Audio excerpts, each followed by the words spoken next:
வேறு வசனத்திலிருந்து உங்களுக்கு ஆண்டவர் சொன்ன சில காரியத்தை பகிர்ந்து கொண்டு சுருக்கமாய் பகிர்ந்து கொண்டு ஜெபிக்க போகிறோம். ஏசாயா 60ஆம் அதிகாரம் முதல் 3 வசனங்களை நான் வாசிக்கிறேன். ஏசாயா 60ஆம் அதிகாரம் முதல் 3 வசனங்களை நான் வாசிக்கிறேன். அந்த வசனத்துக்கு பைபிளை திருப்பிக் கொள்ளுங்கள். எழும்பி பிரகாசி, உன் ஒளி வந்தது, கர்த்தருடைய மகிமை உன்மேல் உதித்தது. இதோ இருள் பூமியையும் காரிருள் ஜனங்களையும் மூடும், ஆனாலும் உன்மேல் கர்த்தர் உதிப்பார், அவருடைய மகிமை உன்மேல் காணப்படும். உன் வெளிச்சத்தினிடத்திற்கு ஜாதிகளும் உதிக்கிற உன் ஒளியினிடத்திற்கு ராஜாக்களும் நடந்து வருவார்கள். இனி என்ன சம்பவிக்கும்? இந்த புது வருஷம் பிறந்தவுடனே எல்லாருக்குள்ளும் ஒரு விருப்பம் இருக்கிறது. இனி என்ன நடக்க போகிறது, இனி என்ன சம்பவிக்கும்? எல்லாருக்குமே அதை அறிந்து கொள்ள ஒரு விருப்பம், ஆசை இருக்கிறது. இந்த வருஷத்தின் ஆரம்ப நாட்கள், கடந்த காலத்தில் நடந்த சம்பவங்கள், ஆரம்பமே லாக்டவுனு, ஒமைக்ரான், கொள்ளை நோய், இந்த மாதிரி செய்திகள் தானே வந்து கொண்டிருக்கிறது என்பதான ஒரு காரியம். இதெல்லாம் எப்போ முடிவடையும்? கொள்ளை நோய்க்கு எப்பொழுது முடிவு வரும்? இந்த ஊரடங்கிற்கு எப்பொழுது முடிவு வரும்? உலகம் முழுதுமே இந்த மாதிரி பாதிப்புக்குள்ளாகி இருக்கிறது. ஒரு தேசத்தில் குறைஞ்சா இன்னொரு தேசத்தில் வருகிறது. அடுத்தாப்புல உலக சுகாதார அமைப்பு தலைவர் சொல்லுகிறார், இன்னொரு 6 மாசத்துல இன்னொரு கொள்ளை நோய் வரும் என்று சொல்லுகிறார். இது மாதிரி விதவிதமாக கொள்ளை நோய் வருன்றாங்க, இப்படி ஆபத்து வருன்றாங்க. இது தீவிரமாய் பரவும், இனி வரப்போகிறது தீவிரமாய் பரவும், இன்னும் அது பயங்கரமாய் இருக்கும் என்றெல்லாம் செய்திகள் செய்தித்தாளிலே வருகிறது, நமக்கு நியூஸில் சொல்லப்படுகிறது. இது என்ன காரியம், எப்பதான் முடிவு வரும் என்ற எண்ணம் நமக்குள்ளே எழும்பலாம். ஆனால் ஆவியானவர் சொல்லுகிறார், இருள் பூமியையும் காரிருள் ஜனங்களையும் மூடும். இனி வரக்கூடிய காலம் இப்படித்தான் இருக்கும். இனி இருளான காலம், இனி பயங்கரமான சூழ்நிலைகள், இனி இருள் வந்து மூடுகிற சூழ்நிலைகள், இனி வருகிற காலம் காரிருள் சூழ்கிற ஒரு சூழ்நிலை. இனி வரக்கூடிய செய்திகள் இப்படித்தான் இருக்கும். கொள்ளை நோய், பூமி அதிர்ச்சிகள், பஞ்சங்கள், யுத்தங்களின் காரியங்கள், இந்த செய்திகளை தான் திரும்ப திரும்ப திரும்ப நாம் கேட்க போகிறோம். அப்படித்தான் இந்த உலகத்தில் காரியங்கள் நடக்கும். ஏன் அப்படி என்று சொன்னால், இயேசு கிறிஸ்து சொன்ன 2ஆம் வருகைக்குரிய அடையாளங்கள் இவைகள். அவருடைய வருகை சமீபித்து விட்டபடியால் இந்த அடையாளங்கள் இனி தீவிரமாய் நடக்க ஆரம்பிக்கும். பெரிய பெரிய பூமி அதிர்ச்சிகள் உண்டாகும், பஞ்சங்கள் உண்டாகும். பாருங்க, இலங்கை தேசம் பஞ்சத்தினாலே பாதிக்கப்பட்டு மக்கள் மிகவும் சாப்பிடுவதற்கு வழி இல்லாதபடி கஷ்டப்பட்டு கொண்டிருக்கிறார்கள். இன்னும் சில மாதங்களுக்குள்ளே இலங்கை தேசத்தில் பயங்கரமான சூழ்நிலைகள் உண்டாகிவிடும் என்ற செய்திகள் வந்து கொண்டு இருக்கிறதை நம்ம பார்க்கிறோம். இந்தியாவின் சில பகுதிகளுக்குள்ளே சாப்பிடக்கூட கஷ்டப்பட்டு சாப்பாட்டுக்கு வழி இல்லாத நிலைமையில் இருக்கிற காரியங்கள், செய்திகள் வந்து கொண்டிருக்கிறதை பார்க்கிறோம். பாகிஸ்தான் தேசத்துக்குள்ளே, இப்படி சில தேசங்களுக்குள்ளே இப்பொழுதே அது தீவிரமாய் பரவி கொண்டிருக்கிறது. இயற்கையினால் உண்டாகிற அழிவுகள், பாதிப்புகள், பூமி அதிர்ச்சிகள், இதெல்லாம் நம்ம கேள்விப்பட்டு கொண்டே இருக்கிறோம். இனி வருகிற காலத்திலே அது அதிகமாய் இருக்கும், பல இடங்களிலே உண்டாகும். இயேசு சொன்னார், பூமி அதிர்ச்சிகள் பல இடத்திலே மகா பூமி அதிர்ச்சிகள் உண்டாகும் என்று. இந்த மாதிரி காரியங்கள் தான் இனி அதிகமாய் நடக்கும். ஒரு இருளான காலம் போல தெரியும். இனிமேல் அவ்வளவுதானா, இனிமேல் நாம் எப்படி விடுதலையோடு வாழ முடியாதா என்கிற சூழ்நிலை தான் இந்த காலத்திலே நடக்கும். இது கடைசி காலம், இப்படித்தான் இருக்கும்.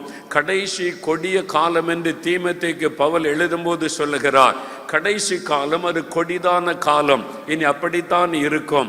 ஆனா அதுல நம்ம பயப்பட வேண்டிய அவசியம் இல்லை. இந்த சூழ்நிலைகளை கண்டு நாம் கலங்க வேண்டிய அவசியம் இல்லை. ஆண்டவர் சொல்லுகிறார், நீ பயப்படாதே, நான் உன்னோடு கூட இருக்கிறேன். வாக்கு கொடுத்திருக்கிறார். நீ தண்ணீர்களை கடக்க வேண்டியது வந்தாலும் அது உன்னை பாதிக்காது. நீ ஆறுகளை கடக்க வேண்டியது வந்தாலும் அது உன்மேல் புரண்டு வராது. நீ அக்கினிக்குள்ளே நடக்க வேண்டியது வந்தாலும் அது உன்னை சேதப்படுத்தாது. இருளான நாட்கள் வந்தாலும், கொள்ளை நோய்கள், பூமி அதிர்ச்சிகள், பஞ்சங்கள், கடைசி கால ஆபத்துகள் சூழ்ந்து வந்தாலும் ஒன்றும் உங்களை சேதப்படுத்தாது. ஒன்று உங்களை அழிவுக்குள்ளே கொண்டு போய்விடாது. அதற்கு நடுவாக நீங்கள் கடந்து போவீர்கள், அதை தாண்டி போவீர்கள். அது ஒன்று உங்களை முடைக்க விடாது, சேதப்படுத்தி விடாது. நான் உங்களோடு இருப்பேன் என்று கர்த்தர் வாக்கு கொடுத்திருக்கிறார். ஆனால் இனி வருகிற காலம் இருளான காலமாகத்தான் இருக்கும் என்றால் சாத்தானுக்கு குறிப்பிட்ட ஒரு காலம் கொடுக்கப்பட்டிருக்கிறது. ஏன் இந்த காலம் இவ்வளவு கொடிதாயிருக்கிறது? ஏன் இப்படிப்பட்ட கொடிதான நாட்களை பார்க்கிறோம்? வெளிப்படுத்தின விசேஷம் 12ஆம் அதிகாரம் 12வது வசனத்தை பாருங்கள். அங்கே வசனத்தின் 2வது பகுதி சொல்லுகிறது, பிசாசானவன் தனக்கு கொஞ்ச காலம் மாத்திரம் உண்டென்று அறிந்து மிகுந்த கோபம் கொண்டு உங்களிடத்தில் இறங்கினபடியால் உங்களுக்கு ஆபத்து வரும் என்று சொல்ல கேட்டேன். பிசாசானவனுக்கு கொஞ்ச காலம்தான் கொடுக்கப்பட்டிருக்கிறது. சாத்தானுக்கு தெரிந்து விட்டது இது கடைசி காலம். சாத்தான் அறிந்து வைத்திருக்கிறான் இயேசு சீக்கிரம் வரப்போகிறார், அதற்கு முன்னால மாபெரும் எழுப்புதல் வரப்போகிறது. அதனால சாத்தானுக்கு நன்றாக தெரியும் இது இன்னும் கொஞ்ச காலம்தான் தனக்கு கொடுக்கப்பட்டிருக்கிறது. அதன் பிறகு அவனை கட்டி ஆண்டவர் பாதாளத்தில் அடைத்து வைக்க போகிறார் என்பது சாத்தானுக்கு தெரியும். ஆகவே அவன் இந்த பூமியிலே மிகுந்த கோபத்தோடு இறங்கி இருக்கிறான், மிகுந்த ஒரு வைராக்கியத்தோடு இறங்கி இருக்கிறான். ஆகவே தான் தீமைகளை கட்டவிழ்த்து விடுகிறான், கொடூரமான காரியங்களை கட்டவிழ்த்து விடுகிறான். இதுவரைக்கும் நாம கேள்விப்பட்ட பாவங்களும் துன்மார்க்கங்களும் உலக நாடுகளுக்குள்ளே வேகமாய் பரவி கொண்டிருக்கிறதை பார்க்கிறோம். நம்முடைய கண்கூடாக சென்னை பட்டணத்துக்குள்ளே, இந்தியா தேசத்துக்குள்ளே, உலக நாடுகளுக்குள்ளே இதெல்லாம் நம்ம பார்க்கிறோம். ஏன் இந்த மாதிரி தீமைகள்? ஏன் இந்த மாதிரி அழிவுகள்? ஏன் இந்த மாதிரி சபைகளுக்கு உபத்திரவங்கள்? ஏன் இந்த மாதிரி ஊழியங்களுக்கு இத்தனை பாடுகள் என்று சொன்னால், சாத்தானுக்கு கொஞ்ச காலம் இருக்கிறபடியால் அவன் மிகுந்த பலமாக போராட ஆரம்பித்து விட்டான். அது கடைசி காலம் என்பதற்கு ஒரு பெரிய அடையாளம். ஆகவே தான் சாத்தான் தீவிரமாய் இந்த காரியத்தை செய்கிறான். ஆனால் இந்த கடைசி கால ஆபத்துகள் இனி தீவிரமாய் நடந்து கொண்டே இருக்கும். அவன் சாத்தானை குறித்து சொல்லும் போது அவன் இருளின் ஆதிக்கத்திலே கிரியை செய்கிறவன், அவன் இருளின் தூதன் என்று சொல்லப்பட்டிருக்கிறது. ஒளியின் தூதனுடைய வேஷத்தை தரித்து கொண்டு வருகிற இருளின் தூதன் அவன்தான் இந்த இருளான நாட்களிலே பலமாய் கிரியை செய்கிறவன். அப்படியானால் இந்த காலத்திலே நாம் எப்படி மீண்டு போவது? எப்படி நாம் இந்த காலத்தை கடந்து போவது? நாம் எப்படி ஜெயம் எடுப்பது? அதற்கு தான் ஆண்டவர் சொல்லுகிறார், எழும்பி பிரகாசி, உன் ஒளி வந்தது. இருள் பூமியை மூடும், காரிருள் ஜனங்களை மூடும். ஆனால் இந்த இருள் விலகுவதற்கு சில வழிகளை தேவன் வைத்திருக்கிறார். இந்த இருள் விலகுவதற்கு தேவன் ஒரு கூட்டத்தை எழுப்பி இருக்கிறார். அதுதான் தேவனுடைய பிள்ளைகள், ரட்சிக்கப்பட்ட ஆண்டவருடைய பிள்ளைகள். ஆண்டவர் சொல்லுகிறார், நீ எழும்பி பிரகாசி, உன் ஒளி வந்தது. அல்லேலூயா. அப்ப இந்த இருள் விலக வேண்டுமானால், இந்த இருளான காலத்திலே மக்கள் இந்த பயத்திலிருந்து, இருளின் சக்தியிலிருந்து விடுதலை பெற வேண்டுமானால் என்ன செய்ய வேண்டும்? அதைத்தான் ஆண்டவர் உங்களோடு பகிர்ந்து கொள்ளும்படி எனக்கு கட்டளையிட்டார். ஒரு இருளான காலத்திலே தான் நம்ம வாழ்ந்து கொண்டிருக்கிறோம். எங்கு பார்த்தாலும் இருளான சூழ்நிலை தான் காணப்பட்டு கொண்டிருக்கிறது. இந்த சூழ்நிலை மாறுவதற்கு நாம என்ன செய்வது? இந்த இருளான சூழ்நிலை மாற்றக்கொள்ளக்கூடிய வல்லமையும் அதிகாரமும் உள்ளவர்கள் தேவனுடைய ஜனங்கள் மாத்திரம்தான். அரசியல்வாதிகளால் இந்த இருளான சூழ்நிலை மாற்ற முடியாது. ஆளுகிறவர்களால் இந்த இருளான சூழ்நிலையை மாற்றிவிட முடியாது.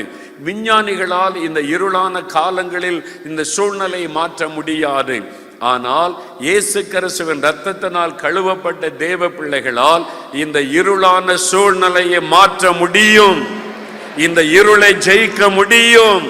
இந்த இருளான காலங்களை மாற்றி ஒரு புதிய காரியத்தை இந்த உலகத்தில் கொண்டு வர முடியும். அதுக்கு என்ன செய்வது? இருளை ஜெயிக்கணும்னா என்ன பண்ணுவது? ஒரு இடத்துல இருள், ரூம்ல இருட்டா இருக்குதுங்க. இருட்டை போ, இருட்டை விலகி போ, இயேசுவை நாமத்தினால சொல்ற, இருளை போன்னா போயிருமா? இருட்டு போகணும்னா என்ன பண்ணணும்? லைட் போடணும். அங்க ஒரு வெளிச்சம் வந்துட்டா இருள் தன்னால போயிடும். அல்லேலூயா. வெளிச்சம் வந்துட்டா இருள் தன்னால போயிடும். இருளை ஜெயிக்கக்கூடிய வல்லமை வெளிச்சத்துக்கு மாத்திரம்தான் உண்டு.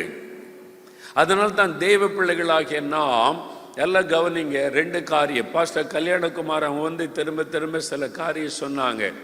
நீங்கள் நல்லா கவனிச்சா உங்களுக்கு விளங்கும். ஒரு பக்கம் ஜெபம், ஜெபம் மட்டும் பண்ணினால் போதாது, இன்னொரு பக்கம் செயல்பட வேண்டும். மிஷினரிகளை அனுப்பணும், சுவிசேஷத்தை அறிவிக்கணும், செயல்பட வேண்டும். ரெண்டும் நடந்தால்தான் அந்த இருளின் சக்திகளை நம்ம மேற்கொள்ள முடியும், இருளின் ஆதிக்கங்களுக்கு முடிவை உண்டாக்க முடியும். இந்த 2 காரியமும் ரொம்ப அவசியம். ஜெபிக்கணும், செயல்பட வேண்டும். அப்ப இந்த இருள் விலகுவதற்கு என்ன வெளிச்சம், எதை வைத்து ஆண்டவர் இந்த இருளை ஜெயிக்கும்படி நமக்கு ஆலோசனை கொடுக்கிறார்? 3 வேத வசனங்களை நாம் சுருக்கமாய் தியானித்து ஜெபிக்க போகிறோம். நம்முடைய சுற்றி வந்து காணப்படுகிற இந்த இருளின் கிரியையிலிருந்து இந்த இருளான சூழ்நிலை மாறி ஒரு வெளிச்சம் கொண்டு வர நாம் என்ன செய்ய வேண்டும்? சென்னை பட்டணத்தில் பலவிதமான இருள், பாவ இருள், சாப இருள், மதுபானம் என்கிற இருள், விபச்சார வேசித்தனம் என்கிற இருள், அநீதி என்கிற இருள், லஞ்சம் ஊழல் என்கிற இருள், பலவிதமான அசுத்தங்கள் என்கிற இருள் இந்த பட்டணத்தின் பல பகுதிகளை ஆட்கொண்டிருக்கிறது. இருளின் ஆதிக்கத்தை நாம் பார்க்கிறோம், இருளின் கிரியைகளை நாம் பார்க்கிறோம். இருளின் கிரியைகள் என்றாலே சாத்தானுடைய கிரியைகள், இருளிலிருந்து கிரியை செய்கிற பிசாசனுடைய கிரியைகள். அவனுக்கென்று ஒரு காலம் கொடுக்கப்பட்டு அவன் பலமாய் கிரியை செய்கிறான். இந்த இருளான சூழ்நிலை மாறி ஒரு வெளிச்சம் வருவதற்கு என்ன செய்ய வேண்டும்? முதலாவது மத்தேயு 5ஆம் அதிகாரம் 14வது வசனம். மத்தேயு 5ஆம் அதிகாரம் 14ஆம் வசனத்தை கவனியுங்கள். இயேசு சொல்லுகிறார், நீங்கள் உலகத்திற்கு வெளிச்சமாயிருக்கிறீர்கள். அல்லேலூயா. நீங்கள் உலகத்திற்கு வெளிச்சமாயிருக்கிறீர்கள். நீங்கள் இந்த சென்னை பட்டணத்திற்கு வெளிச்சமாயிருக்கிறீர்கள். ஆண்டவர் உங்களை பார்த்து சொல்லுகிறார், உங்களை பார்த்து சொல்லுகிறார், நம்மை பார்த்து சொல்லுகிறார், என் பிள்ளைகளே, ரட்சிக்கப்பட்ட நீங்கள் தான் இந்த இருளை விரட்ட முடியும். ரட்சிக்கப்பட்ட அபிஷேகம் பெற்ற உங்கள் மூலமாகத்தான் இந்த இருளை அப்புறப்படுத்த முடியும். சென்னை பட்டணத்தின் இருளை மாற்றி அதற்குள்ளே வெளிச்சத்தை கொண்டு வர உங்களாலே முடியும், உங்களாலே முடியும், உன்னாலே முடியும். அதைத்தான் ஆண்டவர் சொல்லுகிறார், நீங்கள் உலகத்திற்கு வெளிச்சம். நீங்க ஒளி வீச ஆரம்பிச்சிட்டா இருள் தன்னாலே விலகி போய்விடும். இருட்டால வெளிச்சத்தை ஜெயிக்கவே முடியாது, ஆனால் வெளிச்சத்தால் இருளை ஜெயிக்க முடியும். அதுதான் ஆண்டவர் சொல்லுகிறார், நீங்கள் தான் வெளிச்சம். உங்க மூலமாகத்தான் இந்த இருளை விரட்ட முடியும். இந்த இருளான காலங்களை அப்புறப்படுத்தி மக்களுக்குள்ள ஒரு வெளிச்சத்தை கொண்டு வர வேண்டுமானால் என்னை அறிந்த என் பிள்ளைகளாயிருக்கிற உங்கள் மூலமாகத்தான் முடியும். ஆமேன். அப்ப நாம் ஒவ்வொருவரும் இயேசுவுக்காக வெளிச்சமாய் மாற வேண்டும். இந்த முழிரவு ஜெபத்தினுடைய நோக்கமே என்னது? லைட் அப் சென்னை. சென்னையை வெளிச்சமாக்குங்க, அப்படிதான் போட்டிருக்கு இல்லை? இந்த விளம்பரத்தில் பாருங்க, லைட் அப் சென்னை ஆல் நைட் ப்ரேயர். இந்த சென்னை பட்டணத்தை வெளிச்சமாக்குங்க அப்படின்னா என்ன அர்த்தம்? எல்லா தேவ பிள்ளைகளும் கர்த்தருக்காக நம்ம வெளிச்சமா மாறணும். ஆண்டவர் சொன்ன மாதிரி, நாங்கள் இந்த உலகத்துக்கு வெளிச்சமா இருக்கிறோம், நான் வெளிச்சமா இருக்கணும் அப்படின்னு நம்ம அர்ப்பணித்து கொள்ளுவது. நாம் இந்த வெளிச்சம் வீசுவது முதலாவது நம்முடைய வாழ்க்கை. நம்முடைய வாழ்க்கை பிரகாசிக்கணும். உங்களுடைய வாழ்க்கையை பார்க்கிறவங்க அதில் இயேசுவின் வெளிச்சத்தை மற்றவர்கள் பார்க்க வேண்டும். முதலாவது நம்முடைய வாழ்க்கை பிரகாசித்தா உங்க மூலமா நீங்க வேலை செய்கிற இடத்துல எல்லாம் வெளிச்சம் பரவி செல்லும். நீங்க இருக்கிற தெருவில் வெளிச்சம் பரவும், நீங்க இருக்கிற ஏரியாவில் வெளிச்சம் பரவும். அப்ப அங்க இருக்கிற இருளின் ஆதிக்கங்கள் தானாக அழிக்கப்பட்டு விடும். ஒவ்வொரு தேவ பிள்ளையும் வெளிச்சத்தின் பிள்ளைகளாக ஒளி வீச ஆரம்பிச்சா சாத்தானுடைய இருளின் வல்லமைகள் தானாக ஓய்ந்து போகும், தானாக குறைந்து குறைந்து அழிந்து போகும். ஆகவே நாம் வெளிச்சம் வீசுகிறவர்களாக காணப்பட வேண்டும். ஆதி திருச்சபையில் விசுவாசிகளை குறித்து நம்ம வாசிக்கும் போது பாருங்க, அவங்க ஒளி வீசக்கூடியவங்களா, வெளிச்சம் கொடுக்கக்கூடியவங்களா இருந்தாங்க. அதில் என்னை ரொம்ப கவர்ந்து கொண்ட ஒரு வார்த்தை அப்போஸ்தலர் நடபடிகள் 2ஆம் அதிகாரம், அப்போஸ்தலர் 2ஆம் அதிகாரம் 46வது வசனம் பாருங்க. அப்போஸ்தலர் 2ஆம் அதிகாரம் 46வது வசனம். அவர்கள் ஒருமனப்பட்டவர்களாய் தேவாலயத்திலே அனுதினமும் தரித்திருந்து வீடுகள் தோறும் அப்பம் விட்டு மகிழ்ச்சியோடும் கபடமில்லாத இருதயத்தோடும் போஜனம் பண்ணி தேவனை துதித்து ஜனங்கள் எல்லாரிடத்திலும் தயவு பெற்றிருந்தார்கள். ஒரு கூட்டம், ரெண்டு கூட்ட மக்களை பற்றி சொல்லப்படுகிறது. ஒன்று, ரட்சிக்கப்பட்ட தேவனுடைய பிள்ளைகள். அவங்க எப்படி இருந்தாங்களாம்? அவங்க மகிழ்ச்சியோடு இருந்தாங்க, கபடமில்லாத இருதயத்தோட இருந்தாங்க, தேவனை துதிக்கிறவளா இருந்தாங்க. இன்னொரு கூட்ட மக்கள், இன்னும் ரட்சிக்கப்படாத ஒரு கூட்ட மக்கள், அவங்கள தான் ஜனங்கள் என்று வேதம் குறிப்பிடுகிறது. ஜனங்கள் எல்லாரிடத்திலும் இவர்கள் தயவு பெற்றிருந்தார்கள். ஜனங்கள்லாம் இவங்களை பார்க்குறாங்க, யார் இவங்க சந்தோஷமா இருக்கிறாங்க, இவங்க யாரையும் புறம் கூற மாட்டேங்கிறாங்க, அடுத்தவங்களை குறை சொல்ல மாட்டேங்கிறாங்க, சண்டை போட மாட்டேங்கிறாங்க, எல்லாத்துக்கிட்டே அன்பா இருக்கிறாங்க, சிரிச்ச முகமா இருக்கிறாங்க, எல்லாத்துக்கிட்டே பாசத்தோட பழகிறாங்களே, யார் இவங்க? இவங்க கிறிஸ்தவர்கள், இயேசுவை ஏற்றுக்கொண்டவங்க, இயேசுன்ற ஒருவரை இரட்சகராக சுதந்திரித்து கொண்டவங்க. அப்போ பொது ஜனங்கள், இயேசுவை அறியாத மக்கள் அவர்களை தயவு கொடுத்தாங்க. தயவு, அவங்களுக்கு இடத்துல தயவு பெற்றவர்களாக இருந்தாங்க. அப்படின்னா இவங்க அவங்க மேலே மரியாதை வைத்திருந்தாங்க, அவங்களுக்கு உதவி செய்கிறாங்க. சாதாரண ஜனங்கள் இவங்க மேலே விசேஷித்த மரியாதை வைத்து உதவி செய்கிறவர்களாக இருந்தார்கள். அந்த மாதிரி ஒரு சாட்சியான வாழ்க்கை அவர்கள் வாழ்ந்தார்கள். அதைத்தான் நம்ம அப்போஸ்தலர் நடபடிகளில் 17ஆம் அதிகாரத்தில் நீங்கள் வாசிக்கும் போது, தேவ வசனத்தை அவர்கள் பெரையா பட்டணத்தார் இப்படி இருக்கிறதா என்று தியானித்ததுனால 11ஆம் வசனம், நற்குணசாலிகளாக இருந்தார்கள், நல்ல குணம் உள்ளவங்க. அந்த ஊர் மக்கள் சொன்னாங்க, இவங்க நல்ல குணம் உள்ளவங்க, நல்ல சுபாவம் உள்ளவங்க, இவங்க இயேசுவை தான் ஆராதிப்பாங்க, இயேசுவை பற்றி சொல்லுவாங்க, ரொம்ப அன்பா இருப்பாங்க, இவங்களுக்குள்ள சண்டை போட மாட்டாங்க, அடுத்தவங்களை பற்றியெல்லாம் பேச மாட்டாங்க, இவங்க கவலையா இருக்கிறத பார்க்கவே முடியாது, எப்பவுமே சந்தோஷமா இருப்பாங்க, அவங்களுடைய முகம் மலர்ச்சியா இருக்கும். இந்த மாதிரி ஒரு சாட்சி, அதான் வெளிச்சம். ஒளி வீசுறதுன்னா என்ன? மெழுகுவர்த்தி கையில் வச்சுட்டு போறதா? நம்முடைய வாழ்க்கை பிரகாசிக்க வேண்டும், இயேசுவை நம்முடைய வாழ்க்கையிலே காண்பிக்க வேண்டும். ஒரு கிறிஸ்தவ குடும்பத்தார், கணவன் மனைவி 2 பேரும் வேலை செய்தாங்க, 2 பிள்ளைகள், தினம் குடும்ப ஜெபம் பண்ணுவாங்க. ஞாயிற்றுக்கிழமை ஆனால் குடும்பமாக சர்ச்சுக்கு போவாங்க, வருவாங்க. அவங்களாம் குடும்பமாக மகிழ்ச்சியாக சந்தோஷமாக இருப்பாங்க. பக்கத்து வீட்டில் ஒரு இந்து சகோதரர் இருந்தார். அவர் இந்த குடும்பத்தை கவனித்து கொண்டே இருந்தார். எங்கள் வீட்டில் கணவன் மனைவிக்கு பிரச்சனை வருது, பிள்ளைகள் பிரச்சனை, அப்பப்போ சண்டை முறுமுறுப்பாக இருக்குது. இந்த குடும்பத்தில் என்ன சந்தோஷமாக இருக்கிறாங்களே, சர்ச்சுக்கு போகிறாங்க, வர்றாங்க. ஞாயிற்றுக்கிழமை மட்டும் இல்லை, திங்கள் செவ்வாய் புதன் எந்த நாள் பார்த்தாலும் ரொம்ப மகிழ்ச்சியாக இருக்கிறாங்க. ஒரு நாளும் துக்கத்தோடு இவங்களை பார்த்ததே இல்லை அப்படின்னு ஒரு நாள் சில மாதமாய் கவனிச்சுட்டு அந்த ஐயா கேட்டார். பக்கத்து வீடு தானே, அவர்கிட்ட கேட்டார், நீங்கள் எப்படி எப்பவுமே சந்தோஷமாக இருக்கிறீங்க, உங்களுக்கு பிரச்சனைன்னு இருக்காதா? இப்போ எங்கள் குடும்பத்தில் எத்தனையோ தேவை பிரச்சனை வருது, அப்பப்போ முறுமுறுப்புகள், சண்டைகள், கொஞ்சம் வாக்குவாதங்கள், பிள்ளைகள் பிரச்சனை, ஒரு நிம்மதியே இல்லாமல் தான் இருக்கிறோம். நீங்கள் எப்படி எப்பவுமே சந்தோஷமாக இருக்கிறீங்க? நீங்களும் சந்தோஷமாக இருக்கீங்க, மனைவி பார்த்தா சந்தோஷமாக இருக்கேன், பிள்ளைகள் பார்த்தா சந்தோஷம், உங்கள் வீட்டில் எப்போவுமே சிரிப்பு சத்தம், மகிழ்ச்சியான சத்தம், பாட்டு பாடுறீங்க, ஜெபிக்கிறீங்க, அது எப்படி என்பதாக கேட்டார்.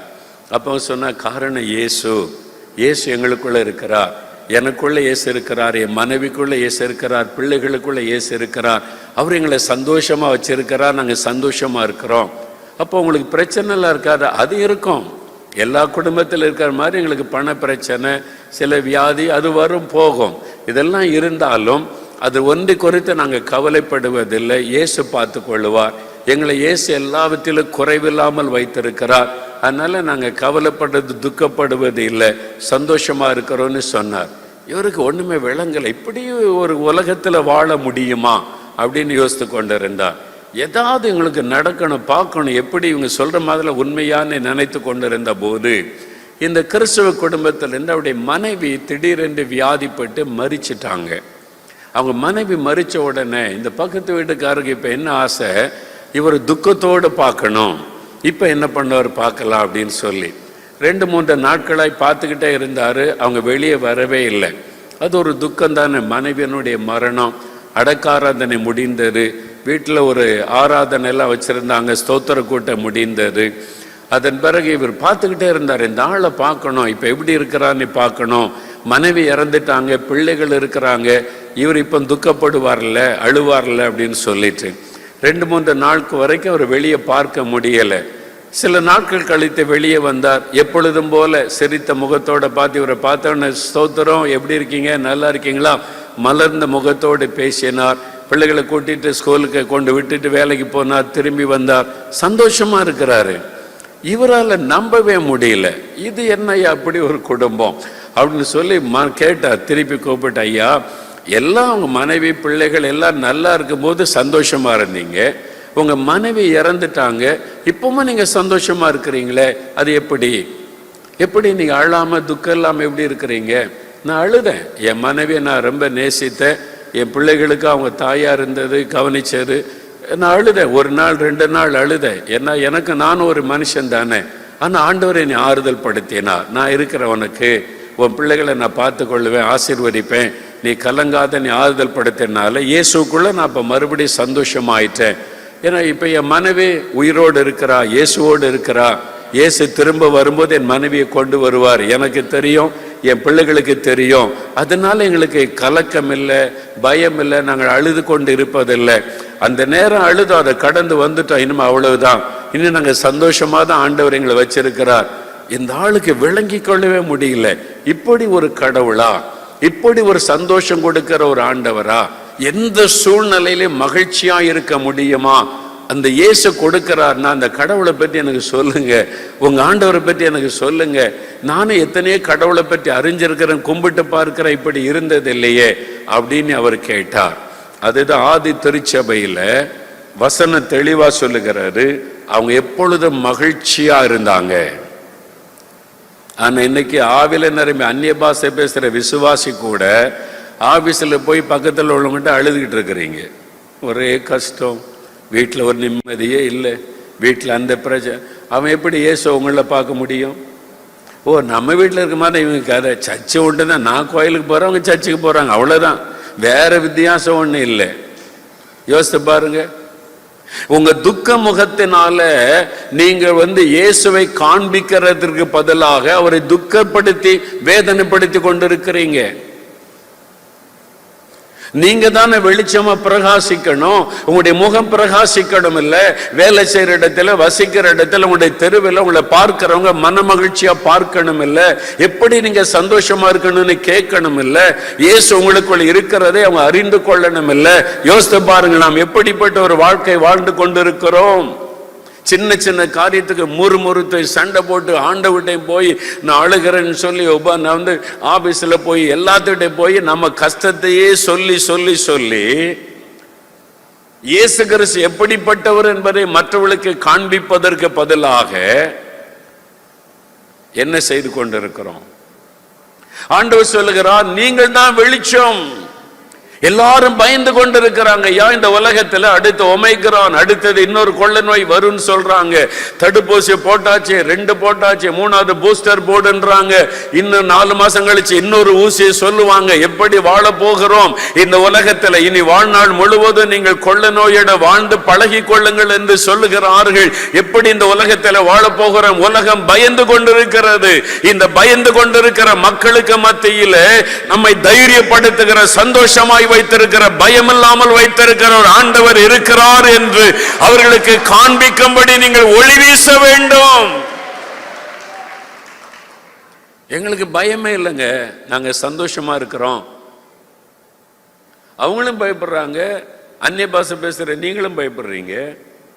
அவங்களும் ஒரே பயமா இருக்கு, மரணம் வந்துருமான்னு பயமா இருக்குன்றாங்க. நீங்க அந்நிய பாஷை பேசிக்கிட்ட எங்களுக்கு மரண பயமா இருக்குன்றீங்க. என்ன வித்தியாசம்? அன்றைக்கு ஆதி திருச்சபை விசுவாசிகளை உலக மக்கள் பார்க்கும்போது ஆச்சரியமாய் பார்த்தார்கள். இவங்க எப்பொழுதும் மன மகிழ்ச்சியாய் இருக்கிறார்கள், கபடமற்ற ஒரு இருதயத்தோடு இருக்கிறாங்க, எல்லாத்துக்கிட்ட அன்பா ஐக்கியமாய் இருக்கிறார்கள், இவர்கள் வித்தியாசமானவர்கள். ஒளி வீசினார்கள், வெளிச்சம் கொடுத்தார்கள். ஆகவேதான் எருசலேம் பட்டணத்திலே எழுப்புதல் வேகமாய் பரவினது, இருளின் ஆதிக்கங்கள் அழிந்தது.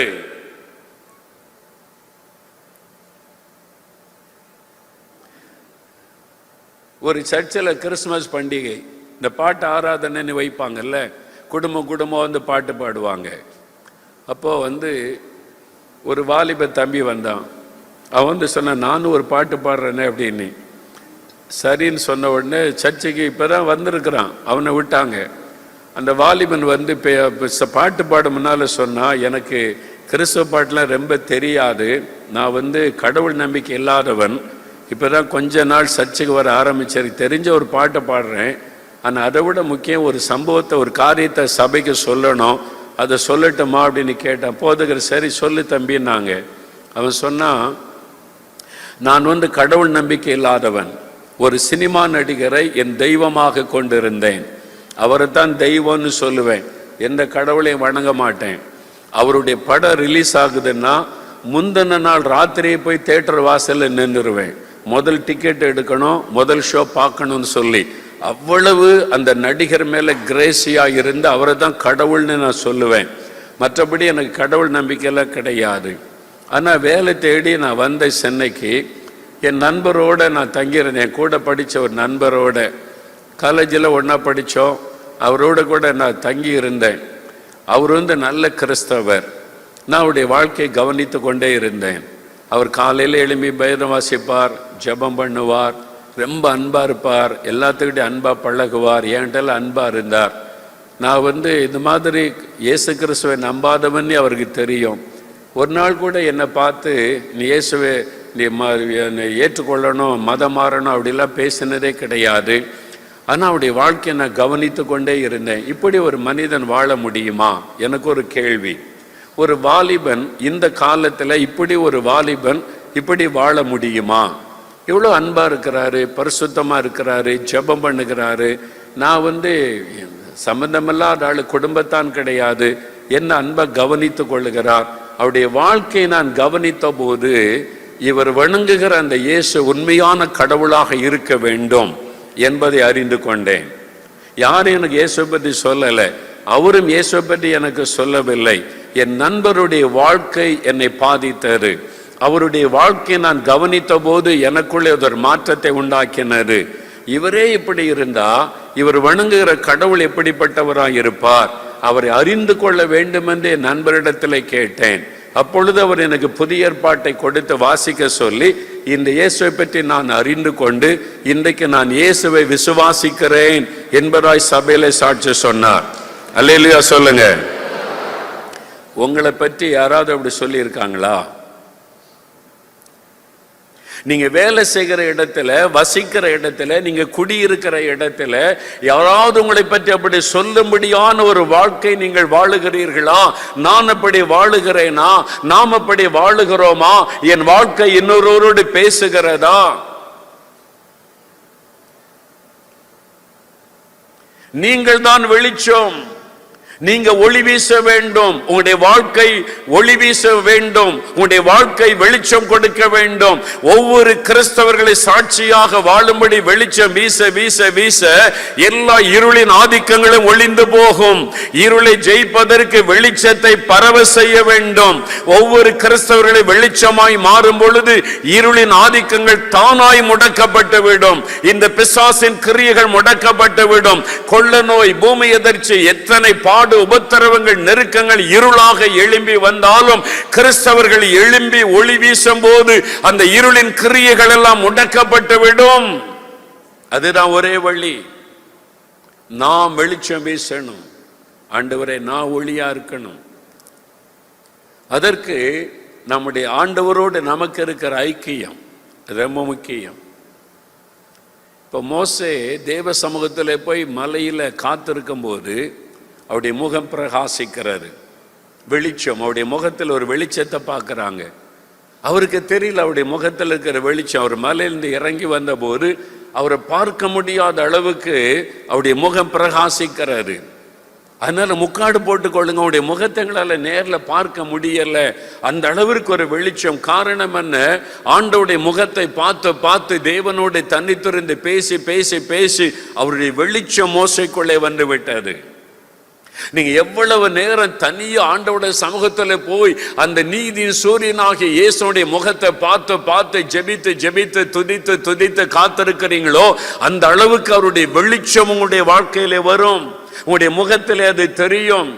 அதுல கவலை இருக்காது, பயம் இருக்காது, கோபம் எரிச்சல் இருக்காது, சாந்தம் இருக்கும், அமைதி இருக்கும், ஒரு சந்தோஷம் இருக்கும், ஒரு மகிழ்ச்சி உங்களுடைய முகத்துல தான் அது தெரியும். எல்லா பாம்பர் கோபமா எரிச்சலா சந்தோஷமா மகிழ்ச்சியா எல்லாமே எதுல தான் வெளிப்படும்? இது வெளிப்படக்கூடாம இருக்கதான் முகமூடிய போட்டு விட்டாங்க. இப்போ அவங்க சிரிக்கிறாங்களா கோபப்படுறாங்களா ஒண்ணுமே தெரிய மாட்டேங்குது. இல்ல நீ யோசித்து பாருங்களேன், ஒருத்த பார்த்து நீங்க சிரிச்சா கூட அவங்க சிரிக்கிறாங்களா நம்மளை கோபத்தோட தெரிய மாட்டேங்குது. ஏன்னா முகமூடி போட்டாச்சு. சீக்கிரமா அந்த முகமூடியை கலட்டணும்னு தான் நான் ஜெபிச்சுக்கிட்டு இருக்கேன். நான் உலகம் முழுது சொல்லணும், இனி மாஸ்க் போட தேவையில்லைன்னு அறிவிக்கணும். ஆமேன்னு சொல்லுங்க. நம்ம வெளிச்சம் வீசுறதே முகம்தான். நம்முடைய முகத்தில் இருக்கிற சந்தோஷம், முகத்தில் இருக்கிற அமைதி, முகத்தில் இருக்கிற சாந்தம், நம்முடைய புன்முறுவல், அது மூலமா தான் இயேசுவின் அன்பை கொண்டு போகிறோம். அந்த வெளிச்சம் தான் மக்களுக்கு கொண்டு போகணும். அதை மறைப்பதற்கு பிசாசு முகமூடிய போட்டு விட்டான். எல்லாரும் ஜெபிக்கணும், ஆண்டவரே உலகமே அறிவிக்கணும், சீக்கிரத்தில் மாஸ்க் வேண்டான்னு அறிவிக்கணும்னு ஜெபம் பண்ணணும். ஆமேன்னு சொல்லுங்க. அல்லேலூயா சொல்லுங்க. இப்ப சின்ன பிள்ளைகளுக்கும் போட்டு விட்டாங்க. அந்த சின்ன பிள்ளை சிரிக்குதா அழுகுதா தெரிய மாட்டேங்குது. ஜெபிக்க வருது, அந்த பிள்ளைய பார்த்தா சின்ன பிள்ளைகள் பாருங்க அது கூட போட்டுட்டு நிற்குது. அது சிரிக்குதா கோபமா பார்க்குதா தெரிய மாட்டேங்குது. இந்த முகம் தான் பிரகாசிக்கணும். அல்லேலூயா. அப்ப நீங்க எந்த அளவு தேவனோடு தனித்திருக்கிறீங்களோ அப்பதான் உங்களுடைய முகம் பிரகாசிக்கும். தெரிஞ்ச காரியம் இந்த வசனெல்லாம் நான் சொல்லலை, நம்ம அறிந்திருக்கிறோம். இயேசு மலையில போனார், தன்னுடைய 3 சீஷரை அழைத்து கொண்டு, மறுரூபாய் மலை அப்படின்னு சொல்லுவோம். இயேசு ஜெபம் பண்ணின போது முதலாவது அவருடைய முகம் சூரியனை போல பிரகாசித்தது. முதலாவது ஜெபம் பண்ணினால் உங்களுடைய முகம் பிரகாசிக்கும். லூக்கா 9:19 29 வாசிக்கிறோம். இயேசு ஜெபம் பண்ணின போது முதலாவதுடைய முகம் சூரியனை போல பிரகாசித்தது. அதன் பிறகு அவருடைய வஸ்திரம் வெளிச்சமாய் அது பிரகாசித்தது. அவருடைய முகம், அவருடைய வஸ்திரம். முதல்ல நீங்க ஜெபிக்க ஜெபிக்க ஜெபிக்க அந்த ஒளி உங்களுடைய முகத்துல தெரியும். இரண்டாவது உங்களுடைய வாழ்க்கை, வஸ்திரம் என்பது உங்களுடைய முழு சரீரம், உங்களுடைய வாழ்க்கை பிரகாசிக்கணும். வேலை செய்கிற இடத்துல, படிக்கிற இடத்துல, நீங்க வசிக்கிற கிராமத்துல உங்களை பார்க்கிறவங்க இயேசுவை பார்க்கணும். ஓ இவங்க ரொம்ப அன்பானவங்க, ரொம்ப சாந்தமா இருப்பாங்க, அடுத்த ஆளை பற்றி பேசவே மாட்டாங்க, அனாவசியமா பேச மாட்டாங்க, அவங்க பேசினாலே இனிமையா இருக்கும், அவங்க பேசினாலே பக்தி விருத்தி உண்டாகும், அவங்க பேசினாலே நமக்கு ஒரு சமாதானம் இருக்கும். அப்படிப்பட்ட ஒரு வாழ்க்கை ஒவ்வொரு கிறிஸ்தவர்களை வாழ ஆரம்பித்து விட்டால் இருளின் ஆதிக்கங்கள் ஒளிந்து போகும். அல்லேலூயா. ஆண்டவர் சொல்ற, நீங்க தான் வெளிச்சம், நீங்க தான் பிரகாசிக்கணும். நீங்க எழும்பி பிரகாசிக்க தான் இந்த இருளை நீங்கள் ஜெயிக்க முடியும். இருள் அழிக்கப்பட்டு போகும். அப்ப அதற்கு நம்ம அர்ப்பணித்து, ஆண்டவரே என் வாழ்க்கை பிரகாசிக்கணும், என்னுடைய முகம் பிரகாசிக்கணும், அதற்கு ஆண்டவருடைய பிரசன்ன நமக்குள்ள இறங்கணும். அல்லேலூயா. நாம ஜெபம் பண்ணும்போது குடும்ப ஜெபம் பண்ணுங்க, குடும்பமாக பாட்டு பாடி ஜெபிங்கன்னு சொல்கிறோம். ஜெபம் பண்ணும்போது என்ன நடக்கிறது? உங்கள் வீட்டில் நீங்கள் 4 பேரோ, கணவன் மனைவி 2 பிள்ளைகள் உட்கார்ந்து 2 பாட்டு பாடி கைத்தட்டி பாடி துதிக்கும் போது துதிகளின் மத்தியிலே கர்த்தர் வாசம் பண்ணுகிறார். அவர் ஒளியாயிருக்கிற தேவன், வெளிச்சமாயிருக்கிற தேவன். இயேசுவை தரிசிக்கும் போதெல்லாம் ஜனங்க சொல்றது, வெளிச்சத்தை நான் பார்த்தேன், அந்த வெளிச்சத்துக்கு நடுவில் இயேசு வந்து நின்றதை பார்த்தேன். அவரை தரிசித்த அது மாதிரி சாது சுந்தர் சிங் முதற்கொண்டு நிறைய பேர் சொன்ன அனுபவங்கள்.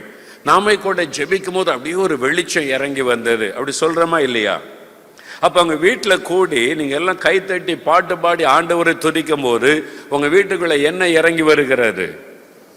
கர்த்தருடைய வெளிச்சம். ஆமென் சொல்லுங்க. உங்க வீட்டுக்குள்ள ஆண்டவருடைய வெளிச்சம் இறங்கி வரும்போது, அந்த ஆண்டவருடைய பிரசன்னம் என்பது தேவனுடைய வெளிச்சம். அந்த வெளிச்சம் இறங்கும் போது உங்க வீட்டுக்குள்ள இருக்கிற இருளின் வல்லமைகள் எல்லாம் ஒளிந்து போகும். நீங்க தினம் ஜெபிக்க ஜெபிக்க ஜெபிக்க உங்களுடைய வீடு ஒரு ஜெப வீடாக துதி வீடாய் மாறும்போது இருளின் ஆதிக்கங்கள் உங்க வீட்டுக்குள்ள நுழையவே முடியாது. அல்லேலூயா. அப்ப இருள் விலக வேண்டுமானால் வெளிச்சம் வர வேண்டும். வெளிச்சம் வர வேண்டுமானால் தேவ பிள்ளைகள் கூடி ஆராதித்து துதித்து ஜெபிக்கும் போது கர்த்தருடைய வெளிச்சம் உண்டாகும். இதே காரியம் தான் சபை. ஒரு கிராமத்தில் ஒரு சபை இருக்குன்னு வைங்க, ஒரு 50 பேர் கூடுறாங்க, 100 பேர் கூடுறாங்க. தனியா ஜெபிக்கும் போது உள்ளதுக்கும் 100 பேர் கூடி ஜெபிக்கிறதுக்கு ஒரு பெரிய வித்தியாசம் இருக்கிறாரு. அதான் சபை கூடி வருதல். நல்ல கவனிங்க, சபை கூடி வருதலை விட்டு விடாதீர்கள் என்று ஆவியானவர் சொல்ல காரணம் என்ன? தனியா ஒருவர் ஜெபிக்கிறதற்கும் 100 பேர் சேர்ந்து ஜெபிப்பதற்குள்ள வித்தியாசத்தை விளங்கி கொள்ள வேண்டும். இப்ப இவ்வளவு பெரிய இடம், எல்லா லைட்டையும் ஆஃப் ஆக்கிட்டா இருட்டா இருக்கும். ஒரு மெழுகுவத்தியை கொண்டு வாங்க, அது வெளிச்சம் தானே. அது எந்த அளவுக்கு வெளிச்சம் கொடுக்கும்? இந்த முழு ரூமுக்கு வெளிச்சம் தர முடியுமா? முடியாது. ஒரு சின்ன இடத்துக்கு மாத்திரம் நம்ம முகம் தெரியும், இப்படியே பார்த்துட்டு போனோம். இங்க வந்திருக்கிற அத்தனை பேர் கையில ஒரு மெழுகுவத்தியை பிடிச்சு எல்லாரும் ஓய்த்தனா எப்படி இருக்கும்? இந்த இடமே பிரகாசமா மாறிடும். அல்லேலூயா. இந்த ரூம்ல இருக்கிற வெளிச்சத்தை நம்ம அத்தனை பேரும் கையில ஆளுக்கு ஒரு மெழுகுவத்தியை வச்சா இந்த இருளை விரட்டி விட முடியும். ஒரு கிராமத்துல ஒரு சபைக்குள்ள 50 பேர் 100 பேர் கூடி வந்து 100 பேர் சேர்ந்து ஆண்டவரை துதித்து ஆராதிக்கும் போது கர்த்தருடைய பிரசன்னம் இறங்கும் போது 100 பேருடைய வாழ்க்கையும் பிரகாசிக்க பிரகாசிக்க அத்தனை பேருடைய ஜெபம் பரலோகத்துக்கு போய் தேவ மகிமை சர்ச்சில் இறங்கும் போது அந்த கிராமத்தில் இருக்கிற விக்கிரக ஆவி, வேசித்தன ஆவி, மந்திர ஆவி, பில்லிசோனி ஆவி, அந்த இருளின் ஆதிக்கங்கள் அழிந்து விடும். அல்லேலூயா சொல்லுங்க. ஆகவே தான் சபை கூடி வருதலை விட்டு விடாதிருங்கள். நீ தனியா ஜெபிப்பதற்கும் கூடி வந்து ஆராதித்து ஜெபிப்பதற்கும் உள்ள வித்தியாசம். நீங்கள் ஒருவர் ஜெபிக்கும் போது ரொம்ப கடினமா ஜெபித்து கொண்டு இருக்கணும். ஒரு சின்ன மெழுகுவத்தியை வைத்து கொண்டு அந்த அங்கங்க போற இடத்துல மட்டும்தான் வெளிச்சம் வரும். ஆனா 100 பேர் சேர்ந்து கர்த்தருக்கு ஒளி வீசும் போது, 100 பேர் சேர்ந்து ஆவில நிரம்பி ஜெபிக்கும் போது, 100 பேர் சேர்ந்து கர்த்தரை ஆராதிக்கும் போது, கர்த்தருடைய மகிமை இந்த ஆலயத்துக்குள்ள இறங்கும் போது அந்த கிராமத்தில் இருக்கிற இருளின் வல்லமைகள் எல்லாம் விலகித்தானாக வேண்டும். அல்லேலூயா. ஆகவேதான் ஆண்டவர் சொல்லுகிறார், சபை கூடி வருதலை விட்டு விடாதிருங்கள். நீங்க கூடி வந்து ஆராதிக்கணும், கூடி வந்து ஜெபிக்கணும். நீங்கள் இணைந்து வரும் பொழுது அங்கு உள்ள அந்த வெளிச்சம் மிக பிரமாதமாக அந்த வெளிச்சம் வீச ஆரம்பிக்கும் போது இருள் விலகி போகும். அதனால தான் அந்த ஜெபம் கூடி வந்து ஜெபிப்பது அவ்வளவு முக்கியம். அமெரிக்காவில் மிசௌரி என்கிற அந்த மாநிலத்தில் கென்சாஸ் அப்படின்னு ஒரு சிட்டி இருக்கு, கென்சாஸ் சிட்டி. அங்க வந்து இன்டர்நேஷனல் ஹவுஸ் ஆஃப் பிரேயர் அப்படின்னு ஒரு இடம் இருக்குது. 24 மணி நேரம் ஜெபம். இந்த வருஷம் 22வது வருஷம், 22 வருஷமா அங்க வந்து அந்த ஜெபம் ஆரம்பிச்சு இன்டர்நேஷனல் ஹவுஸ் ஆஃப் பிரேயர். அந்த இடத்துக்கு நான் போயிருக்கிறேன். 24 மணி நேரம் ஜெபம் நடந்துகிட்டே இருக்கு. ஒரு ஹால், ஒரு சின்ன ஹால் வச்சிருக்கிறாங்க. அங்கே ஒர்ஷிப் டீம் வந்து மாற்றி மாற்றி அவங்க ஒர்ஷிப் பண்ணி பாட்டு பாடி ஒர்ஷிப் பண்ணி ஜெபம் நடத்துவாங்க. ஜெப குறிப்பு வைத்து சொல்ல சொல்ல ஜெபம் நடந்துக்கிட்டே இருக்கும். International house of prayer. அந்த சிட்டியை நான் பார்க்கணும் அப்படின்னே நான் போனேன். நான் பேட்ரிக் ஜாஷுவானு சொன்னாங்க, நான் போயிட்டு வந்தேன், நீங்கள் போயிட்டு வாங்க பிரதர்னு சொல்லி என்னை கூட்டிகிட்டு போங்கன்னு சொல்லி நான் போயிருந்தாங்க. போயிட்டு அந்த இடத்தெல்லாம் பார்த்துட்டு அந்த ஊழியத்தெல்லாம் பார்த்துட்டு வந்தோம். அப்போ அந்த இடத்தை சுற்றி காண்பிக்க அந்த ஊழியத்தில் உள்ள ஒரு நண்பர் எங்களை கூட்டிகிட்டு போனார். பைபிள் காலேஜ் இருக்குது, சிறு பிள்ளைகள் கூட்டம் நடத்துகிற இடம், வாலிபர் கூட்டம் நடத்துகிற இடம்லாம் இருக்குது. அப்படியே கூட்டி கொண்டு போனார் எங்களை ஒரு வாகனத்தில் வைத்து. அவர் பேசிக்கொண்டே வரும்போது ஒரு காரியத்தை சொன்னார். அந்த அந்த பட்டணத்தினுடைய அட்மாஸ்பியரே வித்தியாசமாக இருக்குது. இப்போனா அங்கே உள்ள ஹோட்டல், அங்கே சாப்பிட்ற இடத்தெல்லாம் வசனம் வச்சுருக்கிறாங்க, பேரெல்லாம் கிறிஸ்தவ பேரில் இருக்குது, டிஃப்ரெண்ட்டாக இருக்குது. அந்த சிட்டிக்குள்ளே போகும்போதே அதாவது அந்த சூழ்நிலை அட்மாஸ்பியர், ஸ்பிரிச்சுவல் அட்மாஸ்பியர் அந்த ஆவிக்குரிய சூழ்நிலையில் ஒரு சேஞ்சு நல்லா தெரியுது, ஆவியில் ஒரு விடுதலை, நல்ல ஒரு மாற்றம் தெரிகிறது. அப்போ அவர்கிட்ட பேசிக்கொண்டே வரும்போது சொன்னார் ஒரு காரியம், இந்த பட்டணத்தில் 24 மணி நேரமும் ஜெபம் நடந்துக்கிட்டே இருக்குது. ஜனங்க வருவாங்க, ஜெபிப்பாங்க, போவாங்க. அதாவது வந்து சிலர் 2 மணி நேரம் இருப்பாங்க, போயிடுவாங்க. அடுத்த கூட்டம் வந்துக்கிட்டே போய்கிட்டே இருப்பாங்க. அப்போ ஜெபம் நடந்துக்கிட்டே இருக்கும். புது ஆட்களாக வருவாங்க, பாட்டு பாடி ஜெபம் நடந்துக்கிட்டே இருக்கும். ஒரே மக்கள் 8 மணி நேரம் ஜெபிச்சுட்டு போகிறது அப்படி கிடையாது. வந்துக்கிட்டே இருப்பாங்க, போய்கொண்டே இருப்பாங்க. 2 மணி நேரம் இருப்பாங்க, போயிடுவாங்க. அடுத்த டீம் அப்படி வந்துக்கிட்டே இருப்பாங்க. ஆட்கள் வந்து போக ஜெபம் நடந்துக்கிட்டே இருக்குது 24 மணி நேரமும். நாங்கள் கொஞ்ச நேரம் அங்கே உட்காந்து சில மணி நேரம் ஜெபம் பண்ணிட்டு வந்தோம். அப்போ அந்த வழிகாட்டிக்கிட்ட பேசிட்டு வரும்போது சொன்னார், இந்த பட்டணத்தில் இருக்கிற போலீஸ் ஸ்டேஷனுக்கு அந்த புதுசாக ட்ரைனிங் எடுத்த போலீஸ்காரங்க வரமாட்டேங்கிறாங்க. காப்ஸ்ன்பாங்க அமெரிக்காவில், காப்ஸ் போலீஸ்காரங்களுக்கு ட்ரைனிங் எடுத்த புதுசாக வாலிபர்கள் வருவாங்கல்ல, ட்ரைனிங் எடுத்த போலீஸா, இந்த போலீஸ் ஸ்டேஷனுக்கு போ, கேன்சர் சிட்டியில் உள்ள இந்த சிட்டிக்கு போனா அங்கே போகிறதுங்க, என்ன அங்கே அனுப்பாதங்கன்னு சொல்கிறாங்க. ஏன் போலீஸ்காரங்க வர மாட்டேங்கிறாங்க அப்படின்னு கேட்டேன் நான். அவர் சிரித்து கொண்டே சொன்னார், அங்கே வந்தால் அவங்களுக்கு வேலையே இருக்காது. புதுசாக ட்ரைனிங் எடுத்துகிட்டு வர போலீஸ்காரங்களுக்கு என்ன ஆசை இருக்கும்? திருடனை பிடிக்கணும், கொலைகாரனை பிடிக்கணும், குற்றவாளியை பிடிக்கணும், கேஸ் எல்லாம் பிடிச்சு சாதிக்கணும்னு வருவாங்க. இங்கே வந்தால் நோ கிரைம், இந்த சிட்டியில் கிரைமே இல்லை. அதனால யாரையும் அவங்களுக்கு பிடிக்கிறதுக்கு வேலையே இல்லை. போலீஸ்காரங்க வந்தால் சும்மா தான் உட்கார்ந்துருக்கணும், அவங்களுக்கு வேலையே கிடையாது. அதனால இந்த ஸ்டேஷனுக்கு வர மாட்டேங்கிறாங்கன்னு சொன்னாங்க. புரியுதா உங்களுக்கு? நான் சொல்றது விளங்குதா இல்லையா? அப்போ எழுப்புதல் வந்துட்டா சென்னை பட்டணத்தில் போலீஸ்காரங்களுக்கு என்ன இருக்காது? ஏன்னா திருடன் இல்லை, குடிகாரன் இல்லை, விபச்சாரக்காரன் இல்லை, கடத்திரவன் இல்லை, எல்லாம் ஆவிக்குரிய அட்மாஸ்பியர் சேஞ்ச் ஆகிட்டு நோ கிரைம் இந்த சிட்டினா போலீஸ்காரங்களுக்கு வேலை இல்லை. அதான் எழுப்புதலுடைய உச்சக்கட்டம். சென்னையில் அப்படி வரணும்னு விரும்புறீங்களா? எத்தனை பேர் விரும்புறீங்க? அல்லேலூயா. ஜெபிக்க ஜெபிக்க ஜெபிக்க அந்த பட்டணத்துல ஆண்டவருடைய வெளிச்சம் இறங்கி வரும். ஜெபிக்க ஜெபிக்க ஜெபிக்க கர்த்தருடைய மகிமை இறங்கி வரும். கர்த்தருடைய மகிமை இறங்க இறங்க இருளின் ஆதிக்கங்கள் ஒளியும். குடிவெறியின் ஆவி, விபச்சார வேசித்தனத்தின் ஆவி, போதை வஸ்துகளை கொண்டு வருகிற ஆவி, பண ஆசையை தூண்டுகிற ஆவி, லஞ்சம் ஊழலை கொண்டு வருகிற ஆவி, இந்த ஆவியினுடைய கிரியைகள் எல்லாம் அழிக்கப்படும் போது பட்டணத்தினுடைய சூழ்நிலையே மாறும். சென்னை பட்டணப்படி மாறணும். ஆமேன் சொல்லுங்க. அப்ப அந்த அளவிற்கு நம்முடைய வாழ்க்கை இருக்கணும், நம்முடைய ஜெபம் இருக்கணும், நம்முடைய வாழ்க்கை பிரகாசிக்கணும். நம்முடைய ஜெபத்தில் அந்த மாதிரி ஒரு வல்லமை இருக்கும் பொழுது ஒரு பெரிய ஆவிக்குரிய மாற்றம் உண்டாகும். அதனால ஆண்டவர் சொல்லுகிறார், நீங்கள் உலகத்திற்கு வெளிச்சமாய் இருக்கிறீர்கள். இரண்டாவது ஒரு வசன வாசிங்க, 2 கொரிந்தியர் 4ஆம் அதிகாரம் 4ஆம் வசனம். வேகமா 2 வசனத்தை வாசித்துட்டு ஜெபிக்க போகிறோம். வேத வாசிங்க, 2 கொரிந்தியர் 4ஆம் அதிகாரம் 4ஆம் வசனம் எடுத்துக்கொள்ளுங்க. தேவனுடைய சாயலாயிருக்கிற கிறிஸ்துவின் மகிமையான சுவிசேஷத்தின் ஒளி. 2வது வசனம் சொல்லுகிறது, சுவிசேஷம் ஒரு வெளிச்சம். சுவிசேஷத்தின் ஒளி, சுவிசேஷம் அது ஒரு வெளிச்சம். சுவிசேஷத்தின் ஒளி அவர்களுக்கு பிரகாசமாய் இராதபடி சாத்தான் மனக்கண்ணை குருடாக்கினான்.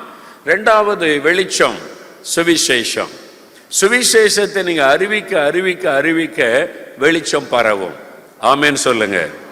அல்லேலூயா. ஒரு காலத்துல 70களின் ஆரம்பத்துல முழிரவு ஜெபம் நடந்தது, பேரின்ப பெருவிழா நடந்தது. அந்த காலத்துல இருந்த ஊழியம் இப்ப இல்லை. இப்ப ஆங்காங்கே 1-2 பேர் செய்யறாங்க, சில பாஸ்டர்ஸ், சில சபைகள் அவங்க தான் செய்யறாங்க. ஆனா 70களின் ஆரம்பத்துல பாத்தீங்கன்னா எங்க பார்த்தாலும் வசனம் அறிவிக்கப்படும், சுவிசேஷம் அறிவிக்கப்படும். ரயில்வே ஸ்டேஷன்ல, ஒரு பார்க்ல, ஒரு கடற்கரையில, எங்க ஜனங்க கூடுறாங்களோ அங்கெல்லாம் பிரசங்கம் பண்ணி கொண்டே இருப்பாங்க, டாக்ஸ் கொடுத்து கொண்டே இருப்பாங்க. நான் ஒரு சமயம் சென்னையில் அந்த எலக்ட்ரிக் ட்ரெயின் வரக்கூடிய அந்த இடத்துல ஒரு இடத்துல இருந்து இறங்கி வருகிறேன். ஒரு ஆள் பாருங்க, அந்த ஸ்டேஷன்ல ஜனங்க இறங்கி வருவாங்கல்ல, நடைமேடை, அது பக்கத்தில் ஒருத்தர் நின்று கொண்டா, போறவங்கெல்லாம் அதில் நின்று அவரை பார்த்துட்டு போனாங்க. என்னது பார்க்குறேன், நானும் போய் பார்த்தா ஒரு சகோதரர் புக்கு வாசிக்கிட்டே நிற்கிறார். நல்ல கவனி, புக்கு வாசிக்கிட்டே நிற்கிறார். அப்போ எல்லாரும் இவரை முறைச்சி பார்க்குறான்னு பார்த்தா கீழே அவர் கழுத்தில் ஒரு போர்டு தொங்க வச்சிருக்கிறார். அந்த போர்டில் என்ன எழுதியிருக்கு? வேத வசனம் எழுதியிருக்கிறார். அந்த போர்டில் ஒரு வசனம், தேவன் தம்முடைய ஒரே பேரான குமாரனை விசுவாசிக்கிறவன் எவனோ அவன் கெட்டு போகாமல் நித்திய ஜீவனை அடையும்படிக்கு அவரை தந்தருளி இவ்வளவாய் உலகத்தில் அன்பு. பின்னால் திரும்பி பார்த்தா பின்னால் ஒரு வசனம், அதுக்கு என்ன பேருன்னா சைலண்ட் காஸ்பல். என்ன பேரு? அந்த காலத்தில் அதெல்லாம் நடந்துச்சு. இப்போ நம்ம இப்போ கேள்விப்படுறோம்ல. அப்போ வசனம் எழுதி போட்டு முன்னாலே பின்னால் எழுதி போட்டு அவர் பாட்டில் புக்கு யாருக்கும் ஒன்றும் சொல்ல மாட்டார். அவர் பாட்டில் அவர் வாசிக்கிட்டே இருப்பார். வர்றவங்களாம் வசனத்தை வாசிக்கிட்டே போவாங்க. அந்த மாதிரிலாம் சுவிசேஷம் அறிவித்தாங்க. டான் பிரீச்சிங், அதிகாலையில் 4 மணி 5 மணிக்கு தெரு தெருவா வசனம் சொல்லுவார், கர்த்தருடைய வசனம். நான் இப்போ பாடியில் இருந்தேன், நான் சொல்லியிருக்கிறேன். போய் நாங்கள் பாடி சர்ச்சில் 4-5 வாலிபர்கள் போய் ராத்திரி சர்ச்சிலே படுத்துருவோம். விடிய காலை 4 மணிக்கு எழும்பி நல்ல பல்லு விளக்கி ஃப்ரெஷ் ஆகிட்டு ஜெபம் பண்ணிட்டு நல்ல ஒரு 1.5 மணி நேரம் தெரு தெருவா வசனம் சொல்லுவோம். விடியற் காலையில் டான் பிரீச்சிங், அதிகாலையில் வசனம் 6 மணி 6:30 மணி வரைக்கும் வசனம் சொல்லுவார். கைப்பிரதி கொடுப்பாரு, தெரு தெருவா பிரசங்கம் பண்ணுவாரு. கடற்கரையில் பிரசங்கம், மூர் மார்க்கெட்டில் பிரசங்கம், எல்லா இடத்துலும் நானே பண்ணியிருக்கிறேன். இந்த மாதிரி கடற்கரையில், இந்த மின்ட்டில், எல்லா இடத்திலும். நான் மாத்திரம் இல்லை, நிறைய பேர் செய்வாங்க. அந்த காலத்தில் எங்கே போனாலும் யாராவது பிரசங்கம் பண்ணிக்கிட்டே இருப்பாங்க. இன்னைக்கு அதை பார்க்க முடியவில்லை. சுவிசேஷத்தின் ஒளி அப்படி பரவினது.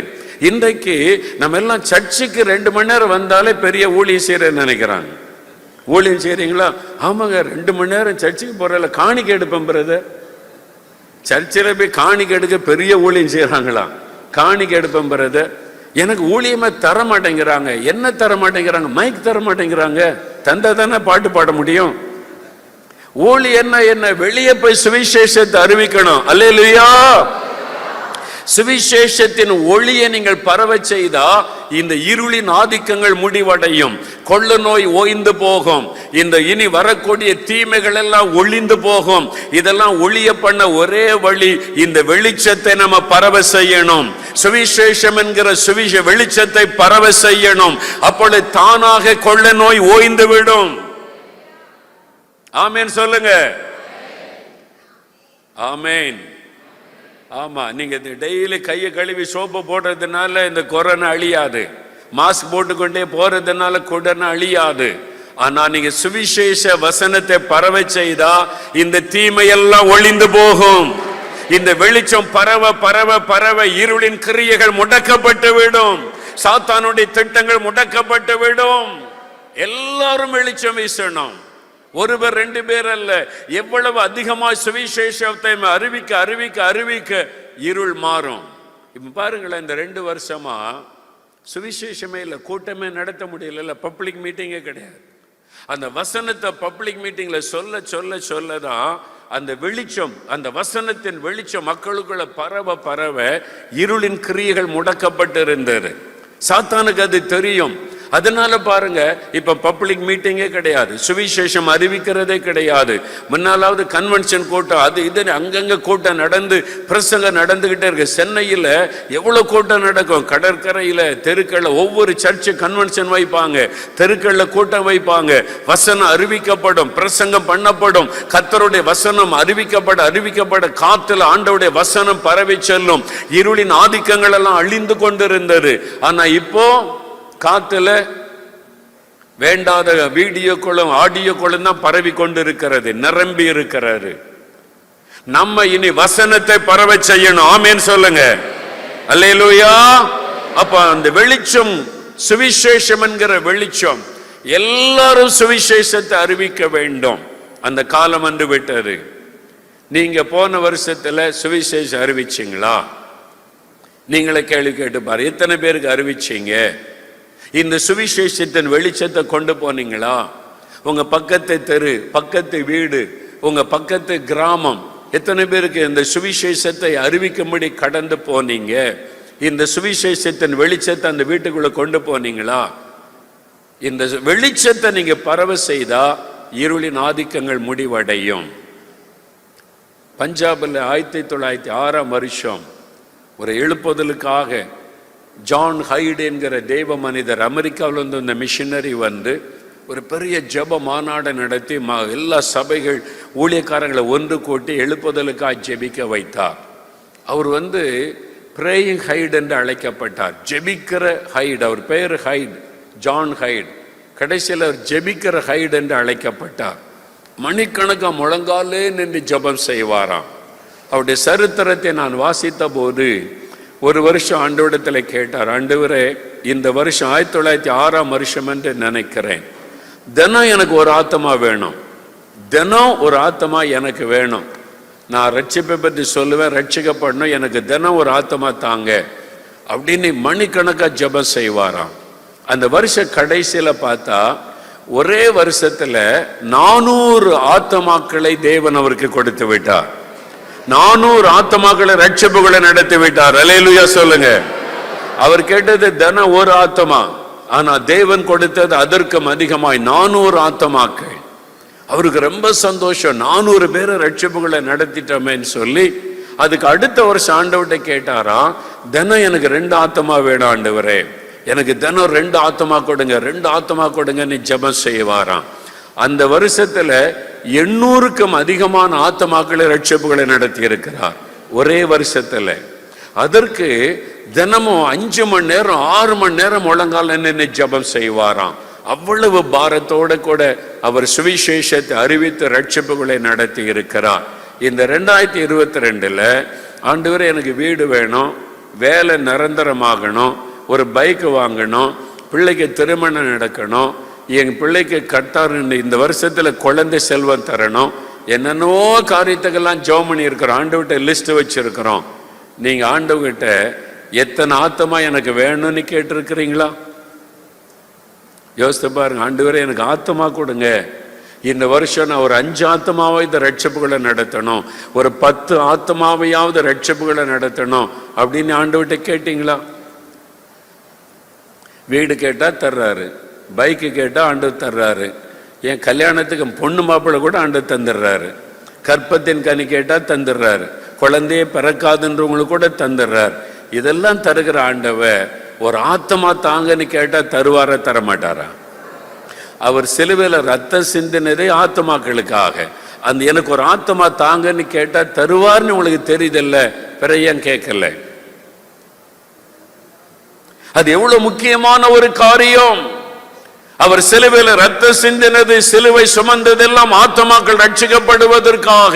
எனக்கு ஒரு ஆத்மா கொடுங்க, இந்த பக்கத்து வீடு ஆத்மாக்களை நான் சர்ச்சுக்கு கூட்டிக்கிட்டு போகணும், எங்க தெருவில் இருக்கிற இத்தனை குடும்பத்தை நான் ஆலயத்துக்கு அழைத்து கொண்டு போகணும், எனக்கு இந்த ஆத்மாக்களை தாங்க ஆண்டவரே என்று ஏன் நீங்கள் கேட்கவில்லை?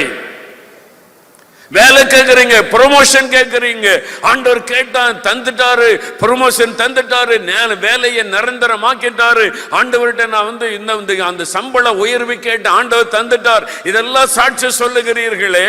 எனக்கு பக்கத்து வீட்டில் இருக்கிற ஆத்மா வேணும், இந்த பக்தி உள்ள குடும்பம் எனக்கு வேணும், எங்க தெருவில் இருக்கிற இத்தனை குடும்பங்களை எனக்கு வேணும், நான் உங்களை ஆலயத்துக்கு கொண்டு போகணும், பரலோகத்திற்கு அவங்களை அழைச்சிட்டு வரணும், இந்த ஆத்மாக்களை தாரும் ஆண்டவர் என்று ஏன் நீங்கள் ஜெபிக்கவில்லை? ஏன் கேட்கவில்லை? கேட்டால் தருவார் என்று உங்களுக்கு தெரிகிறது, ஏன் கேட்கவில்லை? இந்த வருஷம் நம்ம மாறணும். ஆத்மா தாங்க ஆண்டவரே, மற்றதெல்லாம் தன்னால வரும். நான் இயேசு பற்றி உங்களுக்கு சொல்லணும், சுவிசேஷத்தை சொல்லணும். ஒரு வாலிப தம்பி சாட்சி சொல்ல வந்தான். அந்த தம்பி காலேஜில் படிக்கிற தம்பி. அவன் சொன்ன சாட்சி பாருங்க. சைக்கிள் இல்லை அவனுக்கு. அவங்க அப்பாட்ட போய் கேட்டான், அப்பா காலேஜில் சேர்ந்துட்டேன், எனக்கு ஒரு சைக்கிள் வாங்கி கொடுங்க. அப்பா சொன்னார், ஏசுகிட்ட போய் ஏசப்பாட்ட போய் கேளுப்பான்ட்டார். நல்ல தகப்பன் கைட் பண்ணார். நல்லா ஏசுகிட்ட போய் கேளு, அவர் தானே நமக்கு எல்லாமே. இவன் போய் ஏசப்பாட்ட கேட்டான், ஆண்டவரே எனக்கு சைக்கிள் கொடுங்க, சைக்கிள் கொடுங்க, நான் எனக்கு ஒரு சைக்கிள் இந்த காலேஜுக்கெல்லாம் போக வசதியாக இருக்குமே அப்படின்னு சொல்லி. அப்போ ஆண்டவர் கேட்டார், சைக்கிள் கொடுத்தேன், எனக்கு என்ன பண்ணுவேன் அப்படின்னு. அப்போ சொன்னா, நான் தினம் ஒரு ஆளுக்கு சுவிசேஷம் சொல்கிறேன் ஆண்டவரே, தினம் நான் காலேஜில் படிக்கிறான் பையன், நான் தினம் ஒருத்தருக்காவது இயேசுவை பற்றி சொல்லுவேன், சுவிசேஷம் சொல்லுவேன், எனக்கு ஒரு சைக்கிள் கொடுங்கன்ன உடனே ஆண்டவருக்கு ரொம்ப குஷி ஆயிட்டார். இதுக்கு தானே நான் ரத்த சிந்தி மறித்தேன், அதை கேட்குறான், அதை செய்வேன்னு சொல்கிறானே. உடனே ஆண்டவர் பார்த்தார், சாங்ஷன் போ, சைக்கிள் கொடுத்துட்டார் ஆண்டவர். அவன் சொல்றான், இப்ப தினம் ஒரு ஆளுக்கு நான் சுவிசேஷம் சொல்றேன், எனக்கு ஆண்டவர் சைக்கிள் தந்துட்டார். இன்னைக்கு அப்படிப்பட்ட சாட்சி எழும்பி விட்டாரு. ஒரு குடும்பத்தார் பார்த்து அவங்க சொல்றாங்க, நீங்க சொன்னீங்கல்ல கல்யாண வீட்டுக்கு போனா குடும்பமா போறீங்க, ஷாப்பிங் போனா குடும்பமா போறீங்க, ஒரு பர்த்டே பார்ட்டிக்கு போனா பிள்ளைகள் எல்லாம் கூட்டிட்டு குடும்பமா போறீங்க, சுவிசேஷம் அறிவிக்க யோசிங்க. சுவிசேஷம் அறிவிக்க ஒண்ணு கணவரை நீங்க போயிட்டு வாங்கன்றீங்க, அல்லது புருஷன் சொல்றாரு நீ போயிட்டு வான்றாரு. பிள்ளைகள் பிள்ளைகள் வேண்டாம், வீட்டில் இருக்கட்டும். எல்லாத்துக்கும் பிள்ளைகளை கூட்டிட்டு போறீங்க, கையில கூட்டிட்டு போறீங்க.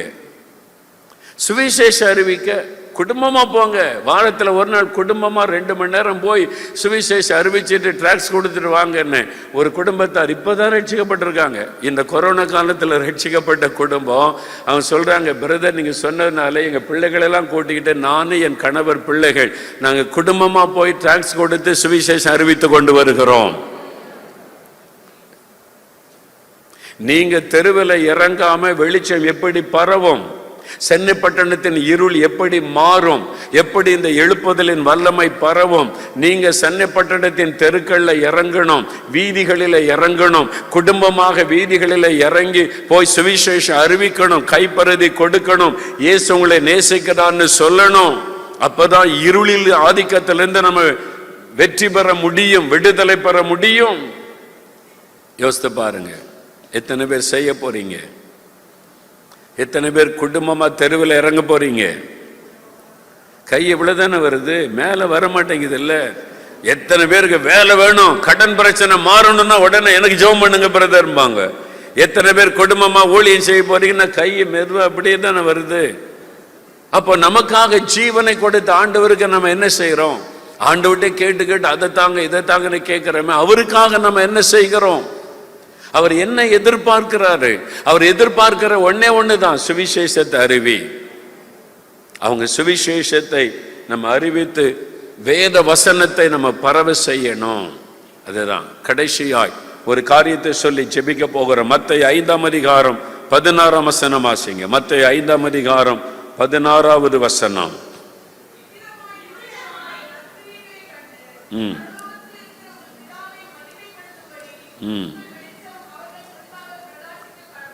மனுஷர் உங்கள் நற்கிரியைகளை கண்டு, உங்களுடைய நற்செயல்களை கண்டு, நற்கிரியைகளை கண்டு பரலோகத்தின் தேவனாகிய கர்த்தரை மகிமைப்படுத்தும்படி, பிதாவை மகிமைப்படுத்தும்படி உங்களுடைய வெளிச்சம் அவர்கள் முன்பாக பிரகாசிக்க கடவது. உங்களுடைய வெளிச்சம், உங்களுடைய வெளிச்சம் பிரகாசிக்கணும், உங்களுடைய வாழ்க்கை பிரகாசிக்கணும், சுவிசேஷம் என்கிற வெளிச்சத்தை கொண்டு செல்லணும். 3வது நற்கிரியைகள் மூலமாய் உங்களுடைய வெளிச்சம் பரவணும் புறஜாதி மக்கள் மத்தியில. உங்களுடைய வெளிச்சம் அவர்களுக்கு முன்பாய் பிரகாசிக்க கடவது. நற்கிரியைகள் மூலமாய், நல்ல செயல்கள் மூலமாய். நற்கிரியைகள். மிஷனரிகள் வந்தாங்க, வெறுமனே இயேசுப்பட்டு மட்டும் சொல்லிட்டு போகல. இந்த ஜனங்கள் பாவம் படிப்பறிவில்லை, அவங்களுடைய வாழ்க்கை எதிர்காலம் நல்லா இருக்குன்னு அவங்க படிக்கணும், ஸ்கூல் ஆரம்பிச்சாங்க. ஒரு வியாதி வந்தா ரொம்ப கஷ்டப்படுறாங்க, மரிச்சு போயிடுறாங்க, இவங்களுடைய வாழ்க்கை பாதுகாக்கப்படணும், ஆஸ்பத்திரி ஆரம்பிச்சாங்க. மக்களுக்கு நற்கிரியைகளை செய்தாங்க. எபிரேயர் 13:16 சொல்லுகிறது, நன்மை செய்யவும் தான தர்மம் செய்யவும் மறவாதிருங்கள், இப்படிப்பட்ட பலிகள் மேல் தேவன் பிரியமாயிருக்கிறார். நன்மை செய்யுங்க, தர்மம் செய்யுங்க, நற்கிரியை செய்யுங்கன்னு வேதம் சொல்லுகிறார். அப்போஸ்தலர் 9ஆம் அதிகாரம் 36ஆம் வசனத்தில் ஆதி திருச்சபையில எழுப்புதல் பரவி கொண்டிருந்த சமயம் யோப்பா பட்டணத்தில் எழுப்புதலுக்கு காரணமாயிருந்த ஒரு பெண், அவங்களை குறித்து வேதத்தில் எழுதப்பட்டிருக்கிறது பாருங்க. அப்போஸ்தலர் 9ஆம் அதிகாரம் 36ஆம் வசனத்தில், யோப்பா பட்டணத்தில் கிரேக்கு பாஷையிலே தொற்காள் என்று அர்த்தம் கொள்ளும் தபித்தாள் என்ற பெயருடைய ஒரு சீஷை இருந்தாள்.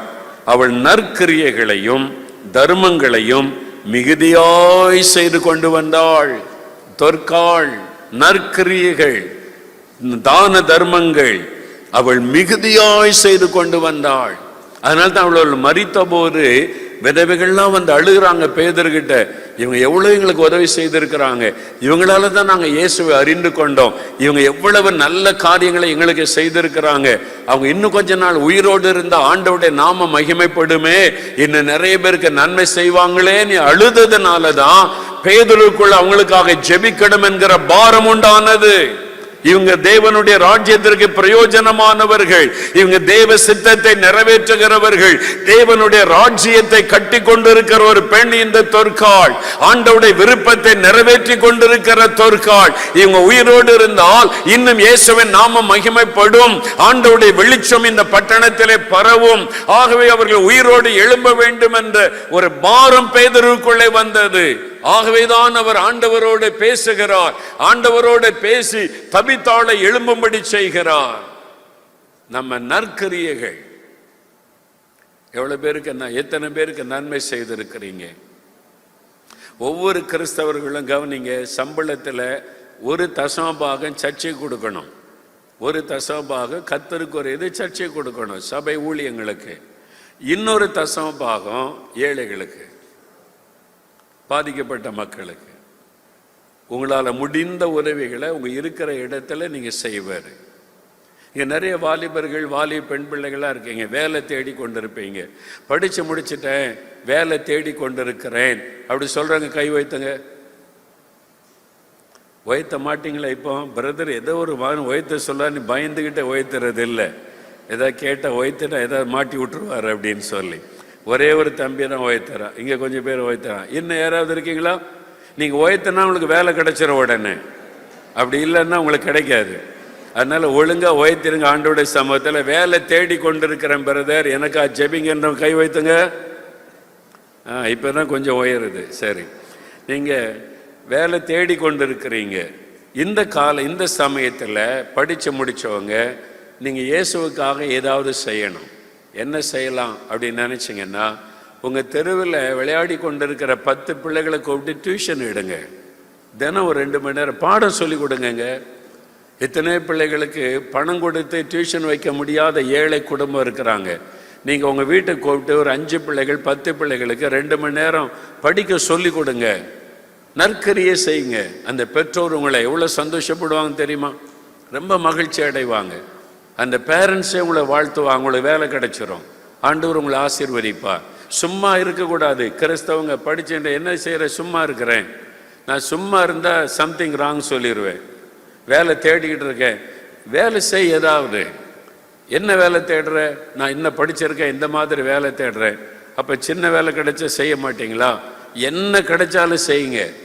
1000 ரூபாய்க்கு சம்பளத்துக்கு வேலை கிடைச்சாலும் செய்யுங்க. அதன் பிறகு கர்த்தரை உயர்த்துவார். முதல்ல நற்கரியை செய்யுங்க. அல்லேலூயா சொல்லுங்க. வீட்டில் சும்மா இருக்கிற நிறைய பேர் படித்து முடிச்சுட்டு வீட்டில் சும்மா இருக்கிறீங்க. கணவர் வேலைக்கு போகிறாரு, வீட்டில் இருக்கிறீங்க. டெய்லி 1 மணி நேரம் டியூஷன் சொல்லி கொடுங்க. அந்த தெருவில் இருக்கிற 5 பிள்ளைகளுக்கு சொல்லி கொடுங்க. அது ஒரு நற்கரியை. அது மூலமாக இயேசுவின் அன்பு பரவும். இயேசுவின் அன்பை அந்த குடும்பத்தார் அறிந்து கொள்ளுவாங்க. நீங்கள் இயேசுவை பற்றி சொல்லவே வேண்டாம், நீங்கள் நற்கரியை செய்யுங்க, தன்னால் அறிந்து கொள்ளுவாங்க. இவங்க கிறிஸ்தவங்க, இவங்க இயேசுவின் அன்பினால செய்கிறாங்க அப்படின்னு இந்த பிள்ளைகள் தன்னால் இயேசுவை அறிந்து கொண்டு ரட்சிக்கப்படுவதை நீங்கள் பார்க்க முடியும். ஆண்டவர் அப்படி செய்கிறார். நற்கரியைகள் செய்யுங்க, தான தர்மம் செய்யுங்க. இந்த சென்னையில் வெள்ளம் வந்துச்சுல்ல இந்த வருஷம், எதிர்பாராத மழை, ஜனவரி மாதம் கூட வெள்ளம், சில இடத்துல முட்டளவுக்கு தண்ணி, நிறைய குடும்பத்தில் கஷ்டப்பட்டாங்கல்ல. எத்தனை பேர் இப்படி கஷ்டப்பட்டீங்க? கை வைத்தங்க. எங்கள் தெருவிலெல்லாம் வெள்ளம், வீட்டுக்குள்ளெல்லாம் வெள்ளம்ன்ற கை வைத்தங்க. எத்தனை பேர்? நிறைய பேர் கஷ்டப்பட்டவங்க இருக்காங்க. உங்களுக்கு உதவி செய்ய யாராவது வந்தாங்களா? வரலையா? ஒரு கிறிஸ்தவங்க கூட வரலையா? பாருங்க, கிறிஸ்தவங்களுக்கு உதவி செய்ய மாட்டேங்கிறோம். அப்புறம் நம்ம என்னத்தை செய்ய போகிறோம் உலகத்தில்? அவங்கள கை வைத்துறோம், யாரும் வரல எங்கள் வீட்டுக்கு. அப்போ கிறிஸ்தவர்கள் நல்ல வாய்ப்பு. இந்த மாதிரி காரியம் நடக்கும்போது யாருமே சொல்ல தேவையில்லை. 4-5 கிறிஸ்தவர்கள் ஒன்று சேர்ந்து வாங்க, அந்த ஊரில் தண்ணி வந்துட்டு, அந்த தெருவில், சென்னையில், இந்த ஏரியாவில், வீடுகளில் நம்ம போய் ஒரு தண்ணி பாட்டில் கொடுக்கலாம். வேறு ஒன்றும் இல்லைங்க, குடிக்கிறதுக்கு தண்ணிங்க, அது கூட இல்லாமல் கஷ்டப்பட்டாங்க. ஒரு 100 தண்ணி பாட்டில் கொண்டு போய் 100 வீட்டுக்கு கொடுத்தீங்கன்னா அவங்க எவ்வளோ சந்தோஷப்பட்டிருப்பாங்க. இயேசுவின் நற்கிரியை செய்ய எத்தனையோ வாய்ப்பு கண் முன்னால் வருது. உங்கள் வீட்டில் 4 பேருக்கு சமைக்கிறீங்க, கூட 2 பிடி அரிசி போட்டால் போதும். சமைச்சு அந்த நேரத்தில் வீட்டில் போய் 2 பொட்டில் சாப்பாடு கொடுத்துருந்தா எவ்வளோ சந்தோஷப்பட்டிருப்பாங்க. நிறைய பேர் பேட்டி கொடுத்தாங்க, வீட்டில் ஒன்றுமே இல்லை, சமைக்க முடியல, குடிக்கிறதுக்கு தண்ணி இல்லை, கேஸ் இல்லை, கரண்ட் இல்லை, என்ன பண்ணுன்னு தெரில, சாப்பிட ஒன்றும் இல்லைன்னு எத்தனை பேர் சொன்னாங்க. அரசாங்கம் செய்துச்சுல்ல, அதை விட நம்ம தான் தீவிரமாக செய்யணும். ஏன் நீங்கள் செய்யலை? ஆண்டவர் உங்களுக்கு வாய்ப்பு கொடுத்து நீங்க செய்யல. சென்னை மக்கள், சென்னை விசுவாசிகள் மனம் திரும்பணும். ஆமீன் சொல்லுங்க, அல்லேலூயா சொல்லுங்க. எனக்கு தென்கொரியாவில் டாக்டர் பாலியங்கிச்ச சர்ச்சுக்கு ஒரு முறை போயிருந்த போது, அந்த கான்ஃபரன்ஸ் போனப்போ ஒரு சண்டே சர்வீஸில் பாலியங்கிச்சோ பேசினாங்க. அப்போ தென்கொரியாவில் ஒரு பகுதியில் வெள்ளம் வந்து நிறைய வீடுகள்லாம் பாதிக்கப்பட்டு போச்சு. பாலியங்கிச்ச அறிவிப்பு கொடுக்குறாரு, நம்ம நாட்டில் இந்த சிட்டியில் வெள்ளம் வந்து நம்முடைய ஜனங்கள் நிறைய பேர் பொருளெல்லாம் இழந்துட்டாங்க, நம்ம சபையாக ஹெல்ப் பண்ணணும், அதனால் நீங்கள் ஏவப்பட்டவங்க பொருட்கள் வாங்கி தரலாம். என்ன பொருள்? நம்ம ஊரில் என்ன அனௌன்ஸ் பண்ணுவாங்க, உங்கள் வீட்டில் இருக்கிற பழைய ட்ரெஸ் இருந்தால் கொண்டு வாங்க, பயன்படுத்தாத ஏதாவது பொருள் இருந்தால், ஃபேன் இருக்குது வீட்டில் சும்மா அதை கொண்டு வாங்க, அப்படி தான் நம்ம ஊரில் அனௌன்ஸ் பண்ணுவோம். நான் அந்த ஆராதனை இருந்தேன். அவர் சொல்றாரு, ஃப்ரிட்ஜ் கொண்டு வாங்க, வாஷிங் மிஷின் கொண்டு வாங்க. வித்தியாசமா இருக்குல்ல? நான் கண்ணால பார்த்தேன். அவர் சொன்ன ஃப்ரிட்ஜ் கொடுங்க, வாஷிங் மிஷின் கொடுங்க, அதெல்லாம் கொண்டு போய் கொடுப்போம் அந்த ஜனங்களுக்கு சொல்லிட்டு அவர் ஒரு அறிவிப்பு கொடுத்தார், நோ செகண்ட் ஹேண்ட். சிரிப்பு வருது இல்ல? அவர் அறிவிச்சாரு நோ செகண்ட் ஹேண்ட். அவங்கெல்லாம் வசதியா வாழ்ந்தவங்க, இன்னைக்கு வெள்ளத்தினால இழந்துட்டாங்க. நீங்க செகண்ட் ஹேண்டை கொண்டு போய் கொடுத்தா, யூஸ் பண்ண பொருளை கொடுத்தா எவ்வளவு மன வேதனைப்படுவாங்க. நான் இழந்து போனால்தான் இந்த நிலைமை. அதனால எல்லாம் புதுசா வாங்கிட்டு வாங்கன்னு சொல்லி வந்து குமிஞ்சிட்டு, நம்ம அப்படிப்பட்ட கிறிஸ்தவர்களா மாறணும். ஆமேன்னு சொல்லுங்க. இனிமே மெட்ராஸ்ல வெள்ளம் வந்தாலும் கஷ்டம் வந்தாலும் முதல்ல போய் நிக்க வேண்டிய ஆட்கள் கிறிஸ்தவங்கள்லாம் எழும்பிடணும். ஆமேன்னு சொல்லுங்க. நாங்க வர்றோம் அப்படின்னு சொல்லி எழும்பணும். அல்லேலூயா சொல்லுங்க. என்ன வேணும் பொருள் நாங்க வாங்கி தரோம், நீங்க கஷ்டப்படாங்க. வெள்ளம் வடி வரைக்கும் நாங்க சாப்பாடு தர்றோம், வெள்ளம் வடி வரைக்கும் நாங்க தண்ணீர் கொண்டு வரோம். உங்களுக்கு என்ன வேணும்? கிறிஸ்தவங்க இறங்கி வேலை செய்யணும். ஆமேன்னு சொல்லுங்க. ஏதாவது ஒரு ஆபத்துனா நம்மளை தேடி வரணும், சபையை தேடி வரணும், அரசாங்க சபையை தேடி வரணும். உண்மையா இல்லையா? ஆமேன்னு சொல்லுங்க. அப்ப நற்கிரியைகள் மூலமா வெளிச்சத்தை பரவ செய்கிறோம். ஆண்டோடைய பெரிய கிருபை பாருங்க. எங்க ஏரியாவில் வெள்ளம் வந்தாலோ பாதிப்பு வந்தாலோ கலெக்டர் முதற்கொண்டு எங்களுக்கு தான் முதல் செய்தி அனுப்புவார். உண்மையில் அது வந்து கர்த்தருடைய நான் மகிமையாக சொல்றேன். கலெக்டர் கூட நீங்க பிரதர்கிட்ட போய் சொல்லுங்க, இந்த பகுதி மக்களுக்கு என்ன உதவி வேணும் கேளுங்க. போலீஸ் டிபார்ட்மெண்ட் ஆட்கள், கவர்மெண்ட் ஆபீசர்ஸ் எல்லாம் முதல்ல நம்மகிட்ட வருவாங்க. விவசாயிகளுக்கு இவங்களுக்கு உதவி செய்யணும், ஓகே என்ன செய்யணும் செஞ்சிருவோம், இவ்வளவு பேருக்கு சாப்பாடு கொடுக்கணும் செஞ்சிருவோம், இவ்வளவு பேருக்கு இந்த உதவி செய்யணும் செஞ்சிருவோம். அதனால ஆண்டவருடைய வெளிச்சம் பரவுகிறது. அல்லேலூயா சொல்லுங்க, அல்லேலூயா சொல்லுங்க. ஆண்டவருடைய வெளிச்சத்தை பரவ செய்கிற நற்கிரியைகள் மூலமாய். அதனால எல்லாருமே ஆண்டவருடைய நாமத்தை அறிந்து கொள்ளும்படிக்கு ஆண்டவர் செய்கிறார். நீங்க இனிமேல் சென்னை பட்டணத்தில் ஒரு பிரச்சனை வந்தா அத்தனை கிறிஸ்தவர்களும் தெருவில் இறங்கி போய் உதவி செய்யணும். ஆமேன்னு சொல்லுங்க. வாயை திறக்க மாட்டேங்கிறீங்க. நாங்க செலவு பண்ணி பழக்கம் கிடையாது. ஆண்டவர்கிட்ட கேட்டு கேட்டு வாங்கி தான் பழக்கம். வாங்குவதை பார்க்கல, கொடுப்பதே பாக்கியம். அதனால இனிமே நற்கிரியைகள் மூலமா இயேசுவுடைய வெளிச்சத்தை நம்ம பரவ செய்ய வேண்டும். அல்லேலூயா. நிறைய சபைகள் செய்யறாங்க. இப்ப நிறைய சபைகள்ல, நிறைய சர்ச்சஸ்ல, தமிழ்நாட்டில் பல இடத்துல சாப்பாடு செஞ்சு உணவில்லாத ஆளுகளுக்கு போய் ஒருவேளை உணவு கொடுக்கறாங்க. தெரியுமா உங்களுக்கு? பாண்டிச்சேரியில் ஒரு பெண்டிகா சர்ச்சை செய்யறாங்க. தமிழ்நாட்டில் சில மாவட்டத்தில் சிட்டியில் இருக்கிற சில சபைகளில் அந்த பாஸ்டர்மார்கள் சமையல் பண்ணி பொட்டலம் போட்டு 50-100 பொட்டலம் போட்டு தெருக்களில் போய் சாப்பாடு இல்லாமல் படுத்து கிடக்கிறவங்களை தட்டி எழுப்பி சாப்பாடு கொடுக்குறாங்க. இது ஆரம்பித்து விட்டாரு. எல்லா சபையும் செய்ய ஆரம்பிச்சா தமிழ்நாட்டில் ஒரு ஆள் கூட பட்டினியோட படுக்க போகாது. சபைகள் மாத்திரம் எழும்பினாலே போது தமிழ்நாட்டில் இருக்கிற எல்லாருக்கும் ஆகாரம் கொடுக்க முடியும். ஆமீன் சொல்லுங்க. அந்த சாட்சி வர வேண்டும். அதனால நற்கிரியைகள் செய்யணும். ஆண்டவரே நான் என்ன செய்யட்டும்னு கேளுங்க. ஒவ்வொருவரும் நான் என்ன நற்கரியை செய்வது, நான் ஏதாவது நற்கரியை செய்யணும். சபையில் அறிவிப்பு கொடுத்தா உடனே வந்து நிற்கணும். சர்ச்சில் சொல்கிறாங்க வாங்க இந்த மக்களுக்கு உதவி செய்யணும்னு சொன்னால் நீங்கள் உடனே வந்துடணும். என்ன செய்யணும் பாஸ்டர், நாங்கள் செய்கிறோம், எங்களை அனுப்புங்க, நாங்கள் செய்கிறோம், எவ்வளோ பணம் வேணும், அரிசி வேணுமா, பருப்பு வேணுமா, நாங்கள் வாங்கி தர்றோம், அந்த மாதிரி வந்துடணும். நம்ம எல்லாரும் சேர்ந்தபடி செய்யும்போது ஆண்டவருடைய வெளிச்சம் பரவும். அந்த வெளிச்சம் பரவினால் இந்த தீமையாக இருள் அழிந்து போகும். அல்லேலூயா சொல்லுங்க. எல்லாரும் எழுந்து நிற்போம், எல்லாம் எழுந்து நிற்போம். ஜெபம் பண்ணி நான் முடிக்க போகிறோம். 3 காரியங்கள் ஆண்டவர் நமக்கு சொல்லி இருக்கிறார். ஒன்று, நீங்கள் இந்த உலகத்திற்கு வெளிச்சம், நீ ஒளி வீசணும், நீ வெளிச்சமா இருக்கணும். நம்ம எல்லாரும் சொல்லணும், ஆண்டவரே நான் வெளிச்சமா இருக்கணும். என் இருக்கிற பகுதியில், எங்க தெருவில், எங்க கிராமத்தில், எங்க ஏரியாவில், நான் வேலை செய்கிற இடத்துல என்னை பார்க்கிறவங்க இயேசுவை பார்க்கணும். நான் இயேசுவை வெளிப்படுத்தணும். நான் எப்பவுமே சந்தோஷமா இருக்கணும், மன மகிழ்ச்சியா இருக்கணும். நான் இனிமேல் துக்கத்தோடு இருக்கக்கூடாது. இயேசு சந்தோஷம் கொடுக்கிற ஆண்டவர், சமாதானம் கொடுக்கிற ஆண்டவர் என்று எல்லாருக்கும் நான் வெளிப்படுத்தும்படி நான் வெளிச்சமா இருக்கணும். ஆண்டவரே அதற்கு என்னை ஒப்பு கொடுக்கிறேன் என்று சொல்லணும். 2வது, சுவிசேஷத்தின் வெளிச்சத்தை நான் கொண்டு செல்லுவேன். இனி நான் சும்மா இருக்க மாட்டேன், இயேசுவை நான் அறிவிப்பேன், இந்த சுவிசேஷத்தை பரவச் செய்வேன், சுவிசேஷ வார்த்தைகளை எல்லா மக்களுக்கும் அறிவிப்பேன், இந்த வெளிச்சத்தை நான் பரவச் செய்வேன். 3வது, நற்கிரியைகள் மூலமாய் இந்த வெளிச்சத்தை நான் பரவச் செய்வேன். ஆண்டவரே நான் நல்ல காரியத்தை செய்வேன், தேவை உள்ள மக்களுக்கு உதவி செய்வேன், பாதிக்கப்பட்ட மக்களுக்கு உதவி செய்வேன், என்னை அதற்கு அர்ப்பணித்துக் கொள்ளுகிறேன். அப்படி சொல்றவங்க மாத்திரம் வலதுகரம் உயர்த்தி ஒரு நிமிடம் ஜெபம் பண்ணுங்க, ஜெபம் பண்ணுங்க, ஜெபம் பண்ணுங்க. எல்லாம் வாய் திறந்து அப்படியே ஜெபம் பண்ணுங்க. ஆண்டவரே என்னை நான் ஒப்பு கொடுக்கிறேன், வெளிச்சம் கொடுப்பதற்காக என்னை ஒப்பு கொடுக்கிறேன், வெளிச்சத்தை பரவ செய்வதற்காக என்னை ஒப்பு கொடுக்கிறேன். இருளின் ஆதிக்கங்களுக்கு முடிவு உண்டாகணும், இருளின் வல்லமைகள் அழிக்கப்படணும், இருளின் சக்திகள் அழிக்கப்படணும். தேசத்திலே காணப்படுகிற பரவி வருகிற இருள் ஒளிந்து போக வேண்டும், இந்த காரிருள் ஒளிந்து போக வேண்டும்.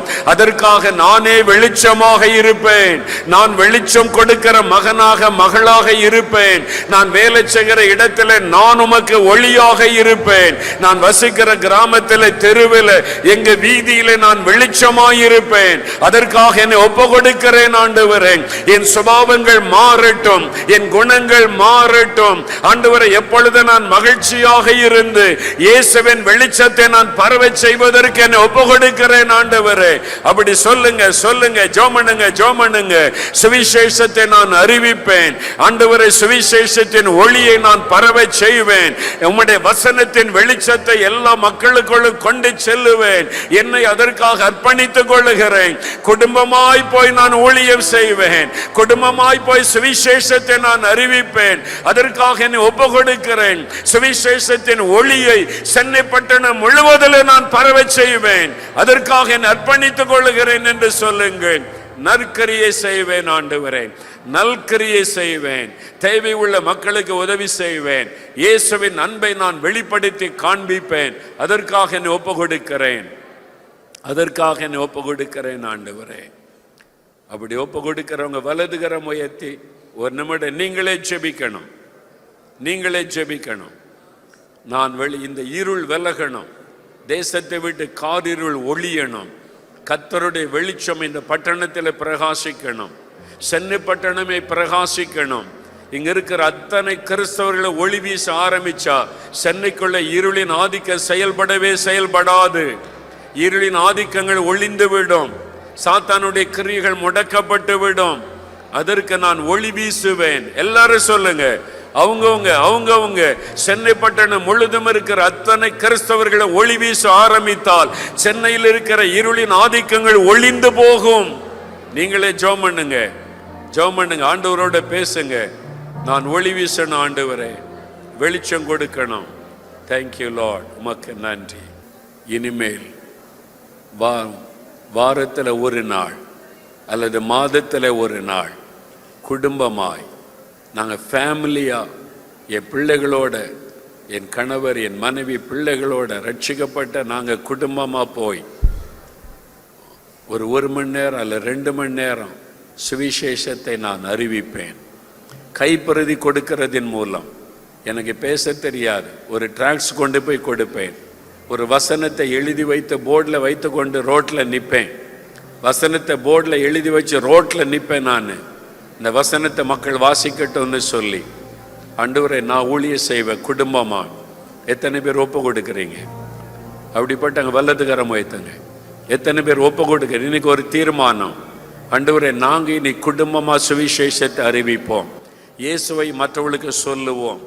கைப்பிரதி கொடுக்கிறதின் மூலமாய், ஒரு வசன போர்டு வைத்து கொண்டு வசனத்தை சொல்லுவதன் மூலமாய், ஒரு தெருவில் போய் இயேசுவுடைய சுவிசேஷத்தை அறிவிப்பதின் மூலம் ஆண்டவர் உங்களை பார்த்து சந்தோஷப்படுகிறார். என்னால் அதுதான் அவருடைய விருப்பம். எல்லாரும் சுவிசேஷத்தை அறிவிக்கணும். இனி சென்னை பட்டணத்தில் இருளின் ஆதிக்கம் ஒழிய போகிறது, இருளின் கிரியைகள் அழிக்கப்பட போகிறது. சுவிசேஷத்தின் ஒளி பட்டணத்தையே மறுரூபப்படுத்த போகிறது. இயேசுவின் வெளிச்சம், சுவிசேஷத்தின் வெளிச்சம் சென்னை பட்டணத்தை மறுரூபப்படுத்த போகிறது. இந்த எழுப்புதல் அக்கினி பரவ போகிறது உங்கள் மூலமாக. அப்படியே கரமுயத்தின் ஆண்டவருடைய பிள்ளைகள் ஆண்டவரை ஸ்தோத்தரித்து ஜெபம் பண்ணுங்க. தகப்பனே, இத்தனை பேர் கரமுயத்தை சுவிசேஷத்தின் ஒளியை பரவ செய்வதற்கு அர்ப்பணித்திருக்கிறாங்கப்பா. இப்பொழுது யார் என் காரியமாய் போவார்கள்? யார் என் காரியமாய் போவார்கள்? யார் என் வார்த்தைகளை சுமந்து போவார்கள்? யார் சுவிசேஷத்தை அறிவிப்பார்கள் என்று ஏக்கத்தோடு இருக்கிற தேவனே, இத்தனை பேர் தங்களை அர்ப்பணித்திருக்கிறார்கள். இவர்களை ஆவியானவர் பலப்படுத்துவீராக, இவர்களை வல்லமைப்படுத்துவீராக, இவர்களை பயன்படுத்துவீராக. இவர்கள் மூலமாய் வெளிச்சம் பரவுவதாக. இவர்கள் மூலமாய் சுவிசேஷத்தின் வெளிச்சம் சென்னை பட்டணம் முழுவதிலும் பரவுவதாக. இருள் விலகுவதாக, இருள் விலகுவதாக. இந்த வெளிச்சம் பரவட்டும். உம்முடைய பிள்ளைகளை வல்லமைப்படுத்தி பயன்படுத்தும். அதற்காக ஒப்பு கொடுத்து நாங்கள் செபிக்கிறோம். கர்த்தர் ஜெபத்தை கேட்டதற்காக உமக்கு ஸ்தோத்திரம், உமக்கு ஸ்தோத்திரம், உமக்கு ஸ்தோத்திரம். கடைசியா ஒரு காரியத்திற்கு செபிக்கும்படி ஆவியானவர் ஏவுகிறார். இவங்க ஒளி வீச கூடாதபடி, எழுந்து பிரகாசிக்க கூடாதபடி சாத்தான் சிலருடைய வாழ்க்கையிலே சில அடிமைத்தனத்தை கொண்டு வந்து முடக்கி வைத்திருக்கிறான். அதற்காக ஜெபம் பண்ணி இந்த ஆவியானவர் சொல்லுகிறார். ஒன்று பயம், சிலருக்குள்ள காரணமில்லாத பயம், சிலருக்குள்ள மரண பயம். இதனால ஜெபிக்க முடியல, சந்தோஷமா இருக்க முடியல, எப்பொழுதும் ஒரு பயம். அந்த பயத்தின் ஆவி சிலரை அடிமைப்படுத்தி நீங்கள் பிரகாசிக்க முடியாதபடி அது உங்களை கீழே இழுத்து கொண்டே இருக்கிறாரு. இன்னொரு சிலருக்கு சோர்வு, சோர்பின் ஆவி. ஜோமணி பார்த்துட்ட ஒண்ணு நடக்கல. சோர்வு என்கிற ஆயுதத்தை சாத்தான் பயன்படுத்தி சிலரை முடக்கி வைத்திருக்கிறான். ஆண்டவர் இன்றைக்கு அதில் விடுதலை கொடுக்க போகிறார். சிலருடைய கவனிங்க, சிலருக்கு பலவீனத்தின் ஆவி உங்களுடைய சரீரத்தை தாக்கி நீங்க ஜெபிக்க முடியாதபடி, முழங்கால் படியிட முடியாதபடி உங்களுடைய சரீரத்தை பலவீனப்படுத்தி உங்களை முடக்கி வைத்திருக்கிறான். இன்றைக்கு அந்த கட்டுகள் அறுக்கப்பட போகிறது. ஆண்டவர் அதில் விடுதலை தர போகிறார். ஆவியானவர் சொல்லுகிறார், இன்னும் சிலருக்கு லௌகீக கவலை பாரமாய் உங்களை அழுத்துகிறாரு. கடன் பிரச்சனை, பிள்ளைகளுடைய படிப்பின் காரியம், பண தேவைகள், லௌகீக கவலைகள், அது பாரம் உங்களை அப்படியே இழுக்கிறது. நீங்க எழும்பி பிரகாசிக்க முடியாதபடி அந்த கவலைகள், எப்படித்தாலும் கவலை கவலை கவலை. இதுக்கு என்ன பண்ண, அதுக்கு என்ன பண்ண, இதுக்கு என்ன செய்யறது, கடன்காரங்க, இந்த மாதிரி கவலை.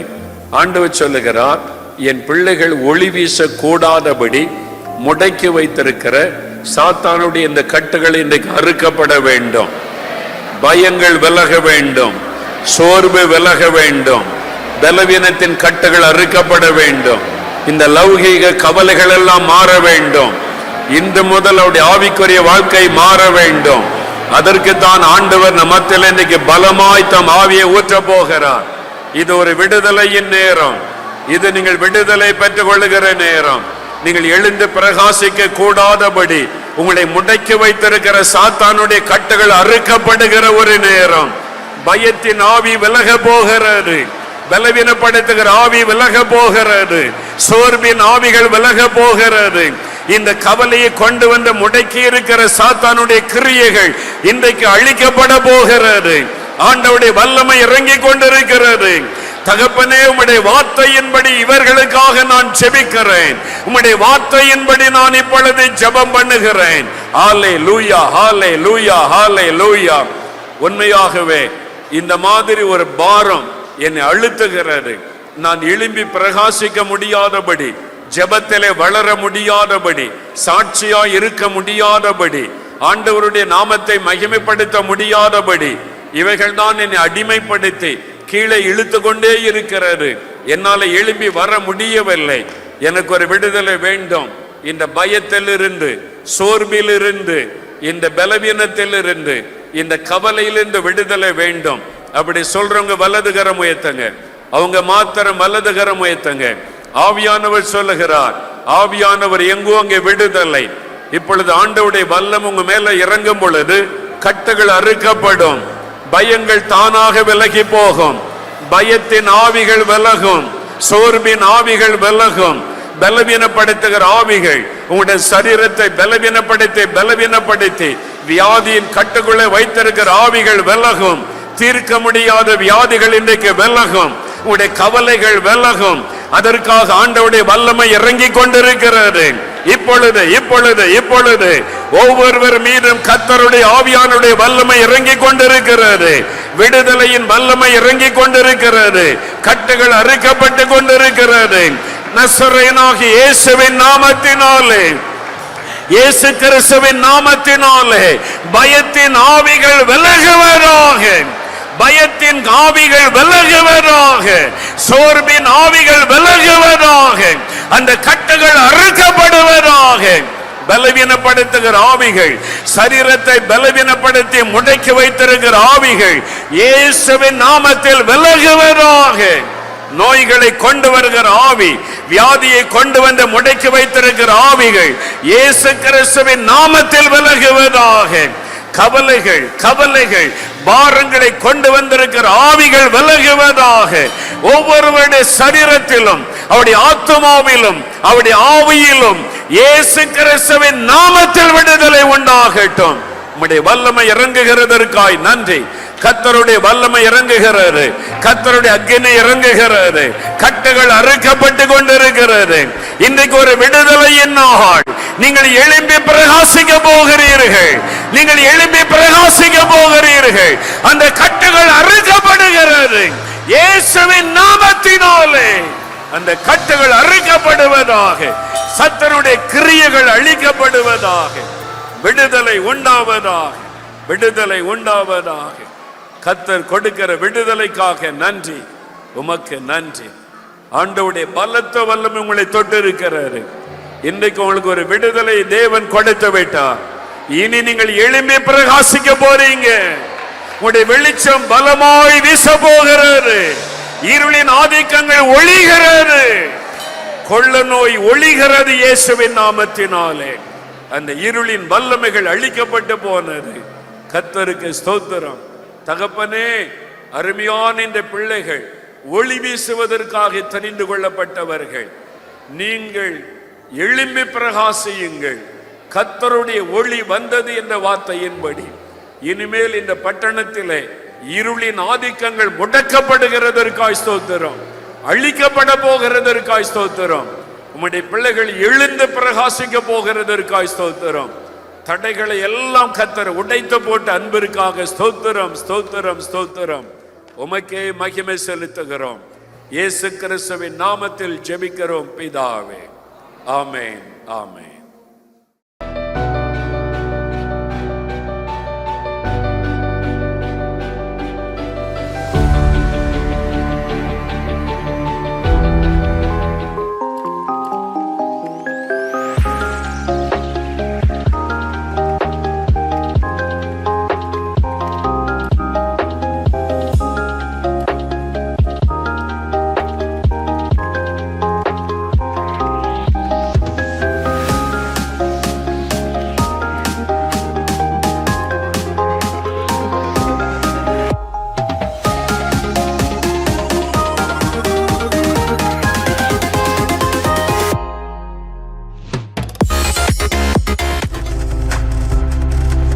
நீங்கள் பார்த்து கொண்டிருப்பது உங்கள் ஜாய் டிவி. உங்கள் துக்கம் சந்தோஷமாய் மாறும்.